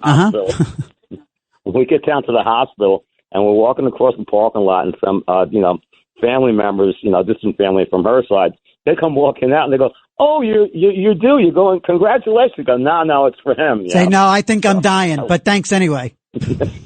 Yeah, so I go in there and they hook me up, and of course they you got all the classic symptoms, but then the doctor comes in after they ran all the tests. He goes, listen, I'm going to tell you something. He goes, if you were my own brother, he goes, I would tell you go home. He goes, you're as healthy as a horse. What you're having is a panic attack. Right. I was like, okay, sign me out of here. Right. But Wow. And the more you think that you're dying, the more scared you get. So that's why it's a panic attack. Because you're not panicking. You're just, like I said, thinking too much. And, and I bet you, your wife can tell when, I don't know, but she knows you, right? She could tell if you were about to have an anxiety attack tomorrow, she'd pick it out. I actually hide stuff pretty good, especially when it comes down to that. Yeah. I'll always remember I had somebody tell me one time, he was teaching me, I was learning to dump trailers, not dump trucks, but dump trailers, and they're big. And when they go up in the air, right, they're actually very scary, especially when you do it. Oof. And the guy, Eddie, who's teaching me, he looks at me, he goes, God, you're the first guy I ever had that hasn't freaked out. I said, Eddie, I'm freaking out. He goes, well, you sure as hell don't do it. By the way, you know what I did learn from a great doctor I had out in Los Angeles when I first was experiencing these things.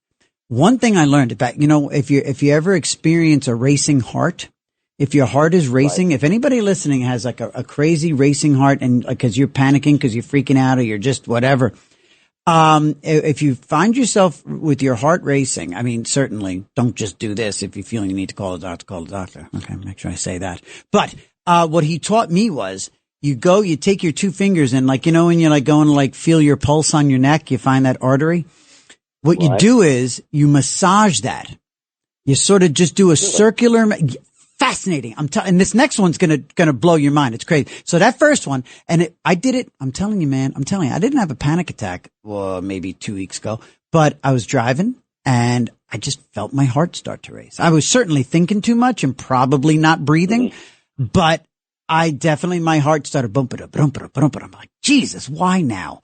But what I did was I put my fingers, found my pulse, And I just, little circle, little massage. And son of a gun, my heart stopped racing. And the other thing, here's the other one. Ready? Here you go, gang. If you feel yourselves, friends, with your heart racing and getting a little anxious and all that stuff, but really being manifested by a racing heart, if you bear down as if you are trying to, go, all right? If you're in the toilet, bear down like that, like you're trying to evacuate, however you put it. Like that. You bear down quietly, like that, and it's just a physiological thing. Your heart will stop racing. It works for me, and I got that from a doctor to mitigate a racing heart, and it works. You see, for me, usually it's something like I almost feel like I can't breathe. It's hard to explain. Yeah. It's just that feeling like, you're not going to be able to catch your breath. It's just really weird. Yeah, for me, it's like my head starts swimming. My head will just start swimming. That too. Isn't it wild? Another guy said before about the burner in New York City, it's not legal. Yeah. Not legal in New York City or Yonkers. And I have a couple of them, and they're fantastic. Are they? But unfortunately, no, I recommend them. The only problem is that if you got to reload the magazines, don't hold the ammo so good. But once the gun is loaded, you're carrying it loaded anyway. It's fantastic. Well, I'm thinking about what to get my daughters. My 13-year-old, my 16-year-old. My 16-year-old today got her full driver's license in the mail. So she's like fully locked and loaded and ready to go out in the world. And I need to get them. I don't know if I'm just going to get them some kind of crazy, like ear-piercing siren alarm to wear around their neck, or pepper spray. I'm not quite sure what to get them, but now that they're kind of out and about and, going to put gas in the car and that kind of thing, like literally be in the world away from me. I'm trying to think of what to arm my daughter with. I think that's a whole we'll do that next week. I think I'll open that up to the room, and I'm sure Joaquin, you will lead the pack in suggestions. I got to jump. Thank you, buddy. Thank you so much, as always. 4:14, going to talk to Charles, and then we'll take a break. Charles in Florida, good morning. Thank you for hanging on so long. Yes, good morning. Thank you for taking my call. Of course. I live in Florida, right here in Putnam County, Florida. Okay. Which would include the cities of Palatka, Interlaken, Hollister, and along with some other towns and cities within Putnam County, Florida. Gotcha. But the main reason why I'm calling is I just want to say I happen to be mildly on the autism spectrum. Okay. I'm 45 years old, and I've been living with my mildly autism spectrum. I happen to be classified as since the time I was born. Wow. 45 years ago. I'll be 46 this coming November. And how does your autism manifest itself? Well, I mean, I had a learning disability whenever I was young, and I had to go to a special school. Mm-hmm. And I mean, I just know I had a learning disability. Now it sounds to me now, and again, I say this with respect and genuine curiosity. It sounds to me like does your autism might manifest itself in being very detailed oriented. Like when you told me that you live in Putnam County, Florida, you then went on to list a number of towns that are not very well known, but it sounded to me like you wanted to, in a detailed manner, illustrate where you lived for people who didn't necessarily know. Am I completely off the mark, or do you think that that's a manifestation of your position on the spectrum? Are you a detail guy? I like to be very detailed about things. Mm-hmm. Mm-hmm. I like to be very detailed about things. Mm-hmm. I might not. My learning disability might not be as bad now, being I'm older, but it was kind of obviously that I had a learning disability whenever I was young, and I had to go to a special school for it. Okay. What do you work for a living? Currently, I don't work. I'm unemployed. Go ahead. Sorry. I do like to go to places and sing karaoke. When they have karaoke. That's great. At places where they do karaoke. What's your go-to song, Charles? I like to sing All in the Family and imitate Edith Bunker. singing her line. All right. Listen, Charles, you set us up. I'm gonna do it. Ready? Okay. I'm gonna do the Carol O'Connor, and then you're gonna come in. Okay. Okay. All right. To all the listeners, it's either you're welcome or I'm sorry in advance. Boy, the way Glenn Miller played. That's your cue, Charles. All right, I'm going to do it again from the top. Here we go. 5, 6, 7, 8. Boy, the way Glenn Miller played. Songs that made a hit parade. Guys like us, they had it made. Those were the days. And you knew where you were then. Girls were girls and men were men. Mystery could use a man like Herbert Hoover again. Didn't need no welfare state. Everybody pulled his weight. G.R.O. rang great. Those were the days. Charles in Florida, you made the show. Dig you, Charles. Thank you, buddy. All right. That was awesome. Thank you very much. Thank you, Charles. Oh, my Lord. Glenn Miller played songs that made the hit parade. Guys like us, we had it made. Those were the days. 4:19. Let's take a break. And we'll come back. Dr. Robert Melillo. And if Mike and Don hang in there, we'll talk to them after our interview. It's another side. That was awesome. It's another side of midnight with TJ McCormick on 77 WABC. We'll be right back. It's another side of midnight. 77 WABC. This is another side of midnight with TJ McCormack. Now to the Bernard McGurk studios of 77 WABC. Here's TJ McCormack.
And joining us now here on Another Side of Midnight with TJ McCormick on 77 WABC.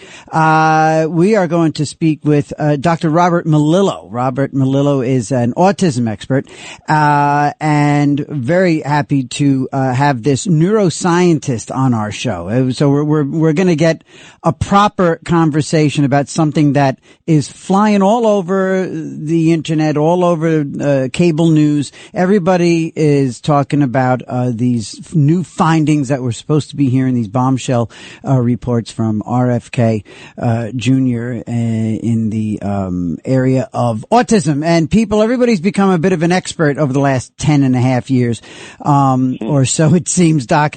But we're coming to you as the source. So Dr. Robert Melillo, thanks for coming on the show this evening. Oh, thanks for having me. I'm really glad to be here. Yeah, no, we're really, really grateful for your time because, like I said, everybody seems to all of us. Well, first of all, we all know somebody who either has a child on the spectrum, is themselves on the spectrum. A lot of latter-day diagnoses. I have people in my family who are in their 50s, and suddenly it's going around the family channels that, so-and-so was just diagnosed ADHD. She's 56. Quite frankly, based on conversations, Doc, that I've had with my own daughter's educational team, I have a funny feeling that if I was currently 13 years old, I myself would probably be diagnosed ADHD. Is what I'm saying sound familiar to you? A lot of people suddenly find themselves looking for a diagnosis themselves. Yeah, the issue is that ADHD is a real thing, and I can speak as a neuroscientist as well as a clinician. A lot of people just throw that term out, don't know what it means at all, and especially from a neuroscience, neurological perspective. There's a lot of things that can affect people's attention, and it isn't all ADHD from a neurological perspective. There's definitely been an increase. We're definitely seeing an increase in that and autism without a doubt, but it is being overdiagnosed or overused, and so that's the confusion. I look at things and say, we do brain imaging studies and things like that, and we look at it and we can see that there's a difference in an ADHD brain. And, and there is really like a left brain and right brain version of it. But, I think it's like depression was years ago. It was kind of just thrown out there. And, anxiety and depression are very different things, but everybody's kind of lumped under the heading of depression. And so, that's part of the problem, is that it is a real thing, but it is overdiagnosed, and so it leads to skepticism of, is it real? Are people just throwing labels out there? And it's unfortunate for people that really do have a problem and really can get real help. Yeah. That's it in a nutshell right there. I know that there have been times when I've heard about different telltale signs that one might have something along the lines of ADHD, attention deficit hyperactive disorder. Things like, like when I went to a new job about 6-7 years ago that was way out of my lane, but I took the gig. And over the course of the first week of downloading tons of information, and again, stuff that was not in my usual, wheelhouse. And I found myself absolutely fatigued. I full night's sleep, well fed, all of that stuff. But by 11 a.m., I was ready to just close my eyes and fall asleep. I found myself completely drained. And then I found myself getting quite anxious, quite depressed. Then I didn't want to leave my office, or by the time I got home, I didn't want to leave my house. And I was doing nothing more than onboarding information. And when I found myself going down there, I said, geez, I wonder if I'm not. And then having conversations with other people, Dr. Melillo, I found all these people, all these adult friends of mine, so many, were themselves seeking out professionals like yourself and not so much looking for that diagnosis, but finding themselves diagnosed this late in life.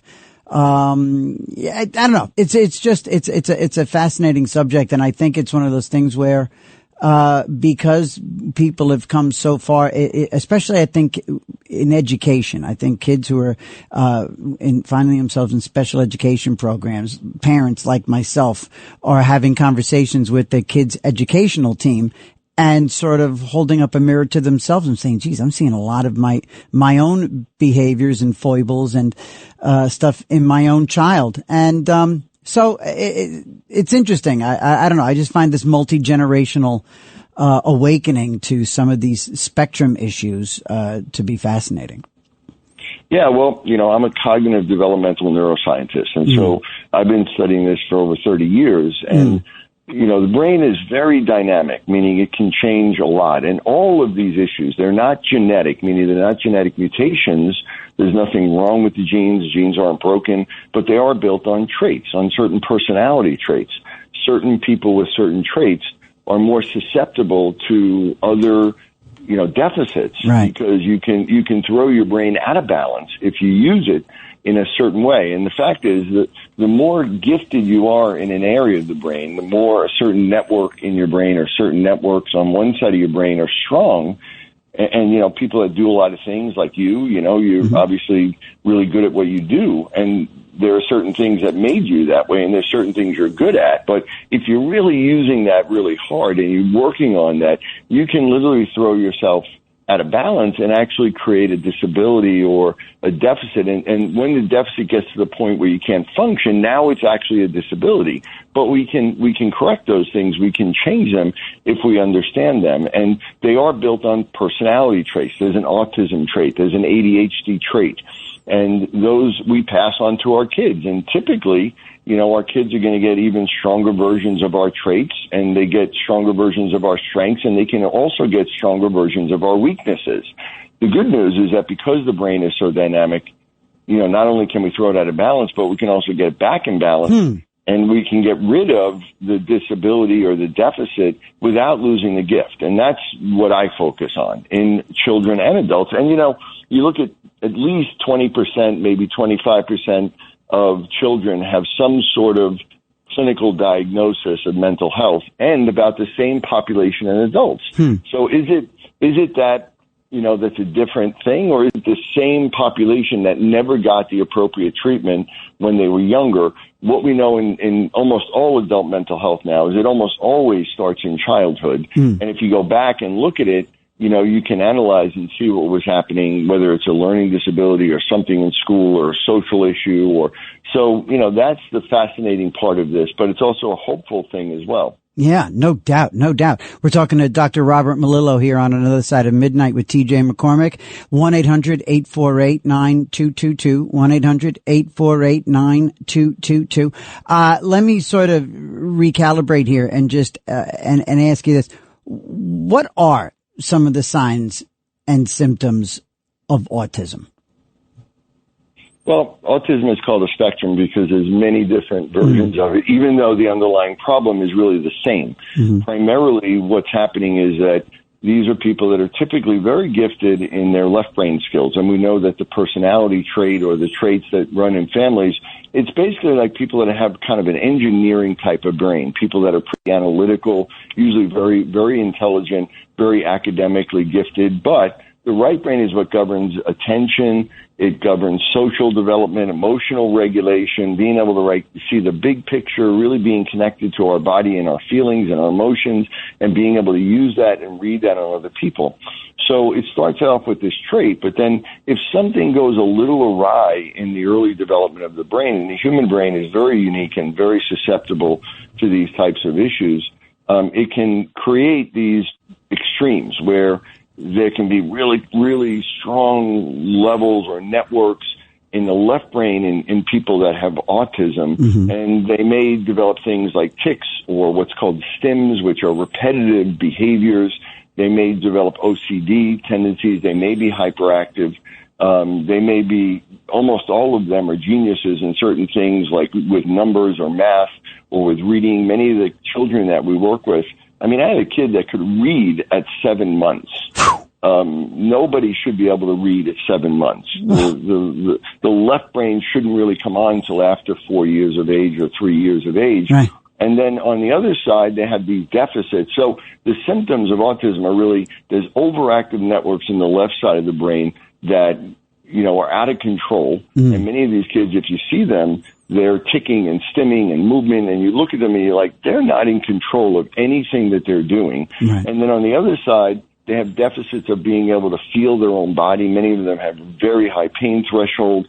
They don't really feel hunger or thirst at a normal level. Right. They don't feel emotions, especially right brain emotions, and they can't read them. They're not driven to connect with other people. I mean, they will be in their own world and seem like nobody else around them is of interest to them. They, will really not be able to regulate their emotions. They really live in two emotions. They may be happy or giddy, almost look like they're drunk at times, and then at other times they get very angry very quickly. So, these are typically the symptoms that we see, these repetitive behaviors, these OCD type activities, a real deficit in social development and emotional regulation and nonverbal communication. And then they also, at the severe end of it, can really have problems with speech. And that's where a lot of my research is on the non-speaking end of it.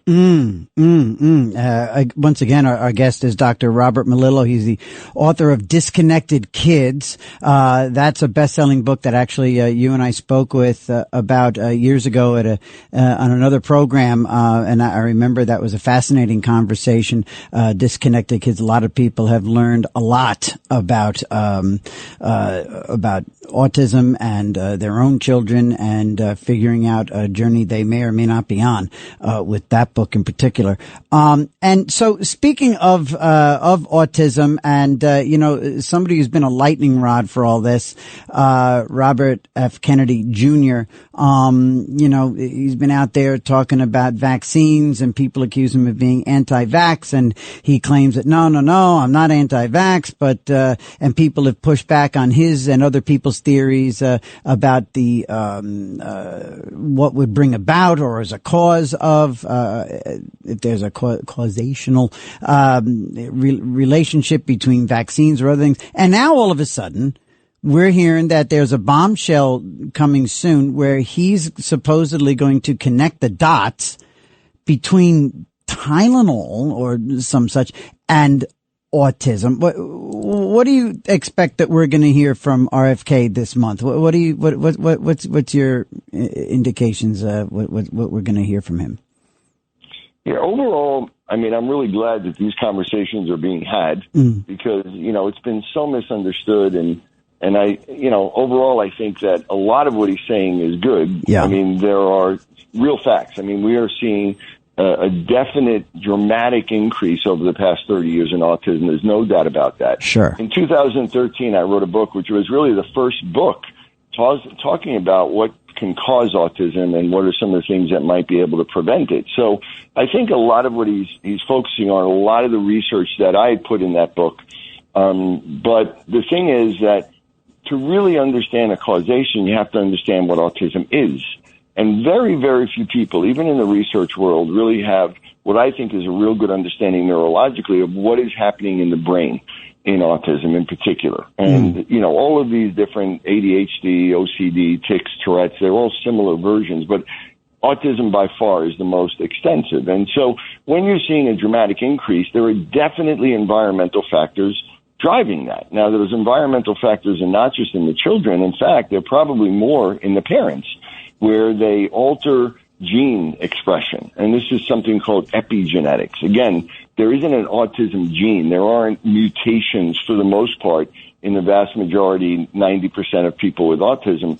There are these functional developmental imbalances in the brain. And so, it's really complicated in understanding the risk factors for both the parents and for the children themselves. And so, I think that one of the things, and I have a lot of respect actually for Robert Kennedy. We both spoke at a conference about 10 years ago. And to be honest with you, I thought a lot of the Kennedy stuff was a lot of hype. I wasn't a big fan. Right. But I saw him speak, and he's a very bright guy, really, really bright guy. And he has been looking at this for many years. This isn't something that he just stumbled upon. Right. And, you know, one of the things that he's been saying for a long time is that we need to study vaccines better. That is there a 5-month approval period for vaccines when there's 5 years for any other drug, and 90% of the drugs that are approved are pulled off in 5 years. Wow. So the fact is that, you know, we definitely have not been studying vaccines enough. We really don't know, enough about what their impact is. Mm-hmm. I personally do not believe that autism is caused by vaccines, because if it was, then everybody who ever had a vaccine would have autism. Right. And that's not the case. Or right? certainly more people would have it. Yeah, sure. Right. So, but even those people in the very strict, vaccines cause it, if you say that, they will say, well, yes, okay, I agree that the vaccine, but there's something about these children that makes them more susceptible. Mm-hmm. So that is what you need to be looking at. Right. What is the factor that makes them more susceptible? And that's where my research has really been. Mm-hmm. And I think I have a pretty good understanding of that, but there's already these issues that exist in the brain, and, that can be, it basically creates a certain scenario where vaccines might be like pouring gasoline on a fire. Right. And it may make the symptoms worse. And that's where a lot of the confusion lies. But there's a lot of environmental factors that really affect the parents and the genes. And these are really preconception things that affect both men and women. And those factors are important. So what I'm hoping is that he's going to say, listen, there's all these environmental factors that we have to look at. There are definitely chemicals in our environment. There are pesticides. There are plastics. There are estrogen and hormone disruptors, and they're affecting people, and we need to look at them more. And I think that's where a lot of his stuff is going, by looking at, let's take dyes out of these cereals and things like that. A lot of it is really common sense thing that has been outside of traditional medicine for many, many years.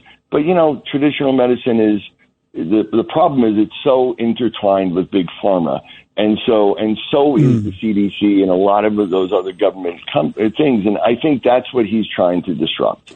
And God willing, he will. What do you make of some of these?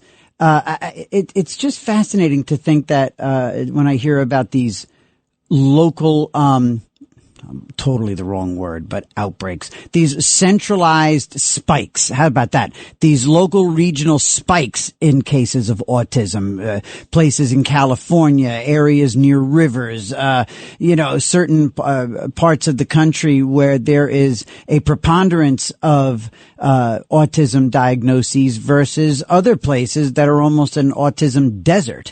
What do you make of that?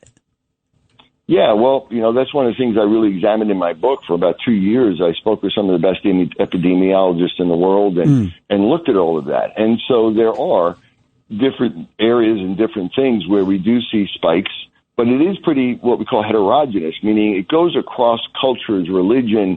Every country in the world is struggling with this right now. It's something that has been increasing dramatically. But if we look at things like, and one of the things, it's very hard to talk causation in science. To say that this causes that is difficult, especially when we're not dealing with infectious disease and things. Right. So what we can say is that there are risk factors. There are environmental risk factors that, when these risk factors are there, we know that there's an elevated risk of having a child with autism. So, in areas, in cities where there's a lot of pollution, and that type of thing, we know that there's an elevated risk of having a child with autism. When you live in farms where there's a lot of organophosphates and pesticides, there's an elevated risk. If you're older parents, there's an elevated risk. And right now, fathers especially are about 15 to 20 years older now than they were, 20, 30 years ago. Mm-hmm. And that increases the risk about 400% of a father having over 40 or a woman over 35. So there are these risk factors. We also know that, there are these personality traits that are more likely to have them. So if you have people that have an engineering brain, or, a researcher named Simon Baron-Cohen in the 90s showed that if, in families with autism, there was much more mathematicians, physicists, engineers. He also showed people that were in the finance industry, but mainly he showed that the IT industry, that if there's a cluster of people that work in the IT world, there's a cluster of autism and children being born. Like Silicon Valley is by far the highest concentration of autism in the world. Wow. So it's a combination of these personality traits, the way the brain develops. I look at it like if you're a left brain dominant person and you marry another left brain dominant person, that you have very intelligent children, but they also have an increased risk. And then there are these environmental factors that affect the parents, and that can really affect the genes that cause brain development. But the good news is that there is no injury, there's no damage. These things can be reversed and changed, and we really need to be looking at these environmental factors and do a better job. I mean, that's really, Robert Kennedy is an environmental lawyer. So he's been looking at these things for many, many years, and in many cases, he's right. We do need to look at these things better. Well, Dr. Robert Melillo, I'm really grateful for your time here on Another Side of Midnight on 77 WABC. And listen, we'll all be tuned in to RFK when he makes his announcement. And let me just sort of stick a pin in your schedule and say within a day or two of him making his announcements, I'd like to get you back on the show to sort of have a look at what those pronouncements are and where we go from there. Can I count on you for that? Yeah, I'm really interested in hearing what he's saying. I have an open mind, but I'm a little cautious about are they actually going to come out with the answers that they're promising right now? And I don't know if they have all the information they really need to do that, and it's a bit confusing. So, like you, I'm waiting with bated breath. I can't wait to hear, and I'd love to talk to you about it. Great. Well, it's great to have an expert like you on hand to break these things down when they come around. So, everybody, we will reconvene with Dr. Robert Melillo. And in the meantime, I thank you for your time this morning, and we will talk again here on Another Side of Midnight. Fascinating. The guy, the book that he wrote, Disconnected Children, amazing, absolutely amazing. Again, I had interviewed him, Dr. Melillo, and again, thank you, Doctor, for your time. A bunch of years ago about depression and anxiety, and spot on conversation there too. Anyway, so we'll call on Dr. Melillo as promised as soon as RFK comes out with that announcement sometime this week. It's been in the paper a bunch of times in the last, towards the end of last week. So maybe this week, maybe we get that big old press conference with some findings. And interesting too, that it's not vax now. Now they're talking painkillers like Tylenol when women were pregnant. Very, very interesting. All right. It's 4:45 in the morning here on Another Side of Midnight, getting ready to hand you over to Liz Rodabali and the 5 a.m. newscast as we do every Sunday morning. And, we'll take a quick break as we do every quarter of the hour. It's, Another Side of Midnight with me, TJ, on 77 WABC. It's Another Side of Midnight, 77 WABC.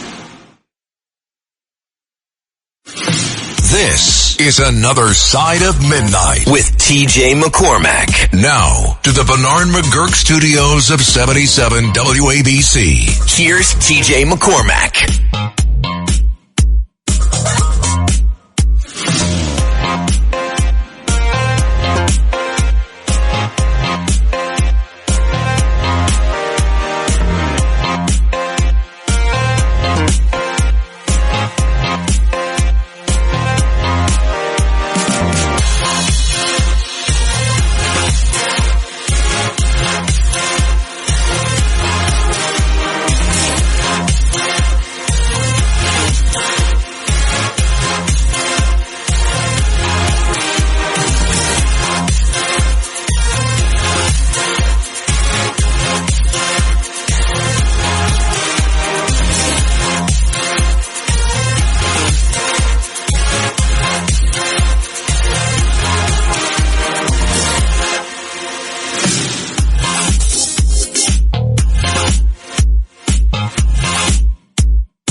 There you go, gang. Oh, yes, it's Sunday, so why use the cough button? Why? Why use the cough button? This is how God made me. I had to cough. So what's it? Okay. Then I'm going to push the cough button. Don't they like this? Okay. Okay, like that. Anyway, good morning, gang.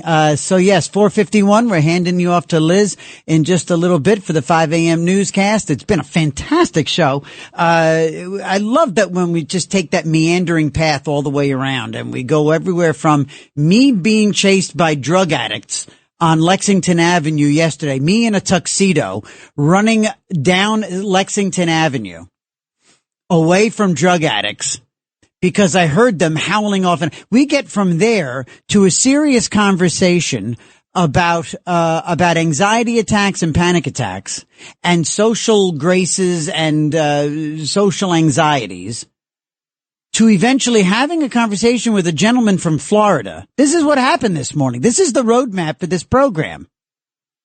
We had a conversation with a gentleman from Florida this morning who freely identified and wanted to contribute to the conversation about autism and social functions therein or therewith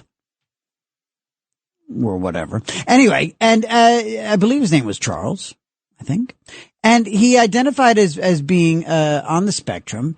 And based on a couple of patterns in his monologue, if you will, in his call, I asked him respectfully, Charles, I asked him respectfully and kindly if he thought that being because he gave a lot of details. He would repeat himself every once in a while and go into detail about where he lived and his surroundings. And I asked him if that manifested, if that was how his autism manifested itself. And he said yes. And then he said that he liked to sing karaoke and that one of his go-to songs was All in the Family. Those were the days.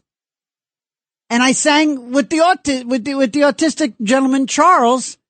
He said he liked to sing it, emphasizing his impersonation of Edith Bunker. And so what do? Well, in that situation, it was magnificent. I played the part of Archie and Charles played the part of Edith.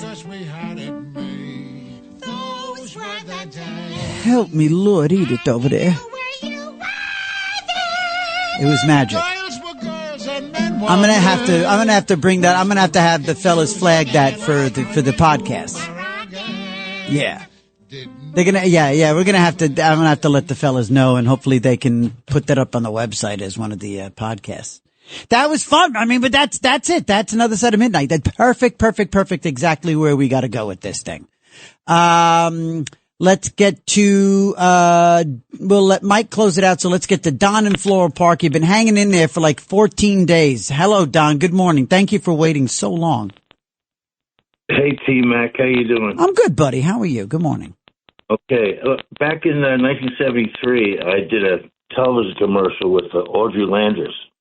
I heard that she was, you had mentioned her the other night on the radio. I did. Yesterday morning we talked about bombshells and crushes from back in the day. And you did a commercial with Audrey or Judy? Yeah, the Kodak commercial. We were one of 6 kids. We were singing around. First, we shot it in July in MPO Studios on 44th Street. It was for the Ektachrome sound maker. Wow. For the Christmas time in July. Yeah, it was Bobby Van. He was the the guy that ran it, and we were 6 kids around a fireplace singing. No kidding. Yeah. Mm-hmm. And I'm sorry, was it which Landers sister, Audrey or Judy? Audrey. Yeah, she was. Her real name is Hamburg. Audrey Hamburg, by the way. Really? And, yeah. I feel violated. All the time that I spent with those girls, and I was doing it under false pretenses. Yeah, she's very cute. She's very cute. I was 18. She was like 16. And at the time, she was playing Summer on one of the soap operas. I forget which one it was. Wow. Yeah, that is not just a brush with celebrity. That's a brush with greatness. Those were 2 magnificent young women. They were cute and they were funny. They were actually good at what they did. They were very, very good actors. It wasn't just teeny bopping and, and that kind of thing. It wasn't just eye candy. They were, Judy Landers was actually quite a funny actress. I remember she was in Armed and Dangerous with John Candy and Eugene Levy, and she held her own. She was really funny. Hey, you know what, Don, you got to forgive me. I know you hung in there so long, and that was a great call with an awesome call back to yesterday's show, but I got to get over to Mike to close out the show. But really, thank you, buddy. And please don't take offense at that. Mike, good morning. Welcome. Well, thank you, TJ, for having me close out the show. Yes. And you could sing a song. Boy, the way Glenn Miller played. You know what? Yeah. I got to say this. I mentioned it to the gentleman working the phones. Yes. I'm a long-time Mets fan. I'm a baseball nut, college baseball. Uh-huh. I was at the last game of the '69 World Series. I was 15. Wow. And who hit the last out to Cleon Jones? Davy Johnson. Yep. A class act. And what else was I going to say? Oh, yeah. And thanks again for being the person you are on the radio, helping so many people out. Thank you. And thanks again for kicking that guy off the radio. That I know you love that. With his straight jacket in White Plains. Okay. You got it. Thank you, Mike. And I'm glad. Here's a rim shot. Here's a rim shot. Hey, there it is. Thank you, buddy. Mike doing a service there by bringing up Davy Johnson. I am remiss for not mentioning Davy Johnson. Almost within eyesight of Citi Field and the former Shea Stadium from back in the day. If these damn buildings were in here, I bet you we could see clear across to Flushing. Davy Johnson passed away. 82, something like that. And a fascinating, isn't that great about sports? Isn't that just nuts about how sports works its way out? The guy makes the last out in the first World Series that they win as a Baltimore Oriole. And then, as manager, delivers the first Mets World Series win since that. Yeah. Magnificent. Makes the last out in 69 and then delivers the next victory as their manager. Unreal. That's baseball. That was baseball, Susan. Anyway, gang, this has been phenomenal. What a great couple of shows in a row. And yesterday I was in a daze. I was in a fog, and in a tuxedo. But you know what? You pulled it all out of me yesterday morning. And then this morning came in with a head of steam. And I'm looking at the notes that I had leading into this program. And when I see what I ended up leading off with, the story about the walk alone and the long train ride, the slow train, home yesterday. And by the way, yes, the car is parked outside and I've actually already started the engine, remotely with my Volvo app because I'm the whitest white guy. Anyway, when I see my notes from this morning and think about the journey we just traveled, the little road we just perused together, fantastic. It's what overnight, late night, early morning radio is all about. And what a pleasure, what an honor, what a privilege to do it with you guys. And Tony and Bill, thank you, fellas. Wouldn't have happened without you. And you guys, all the early morning family here on Another Side of Midnight. Absolutely zero of this happens without you. And my thanks, as always, to John Catsimatidis, Chad Lopez, everybody who has given me the blessing of sitting here in the Bernard McGurk Studios, 77 WABC. Oh, my God, what a dream. Gang, I will see you next week, Saturday, Sunday, 2 to 5 a.m. on Another Side of Midnight. Until then, I do wish you all the luck in the world.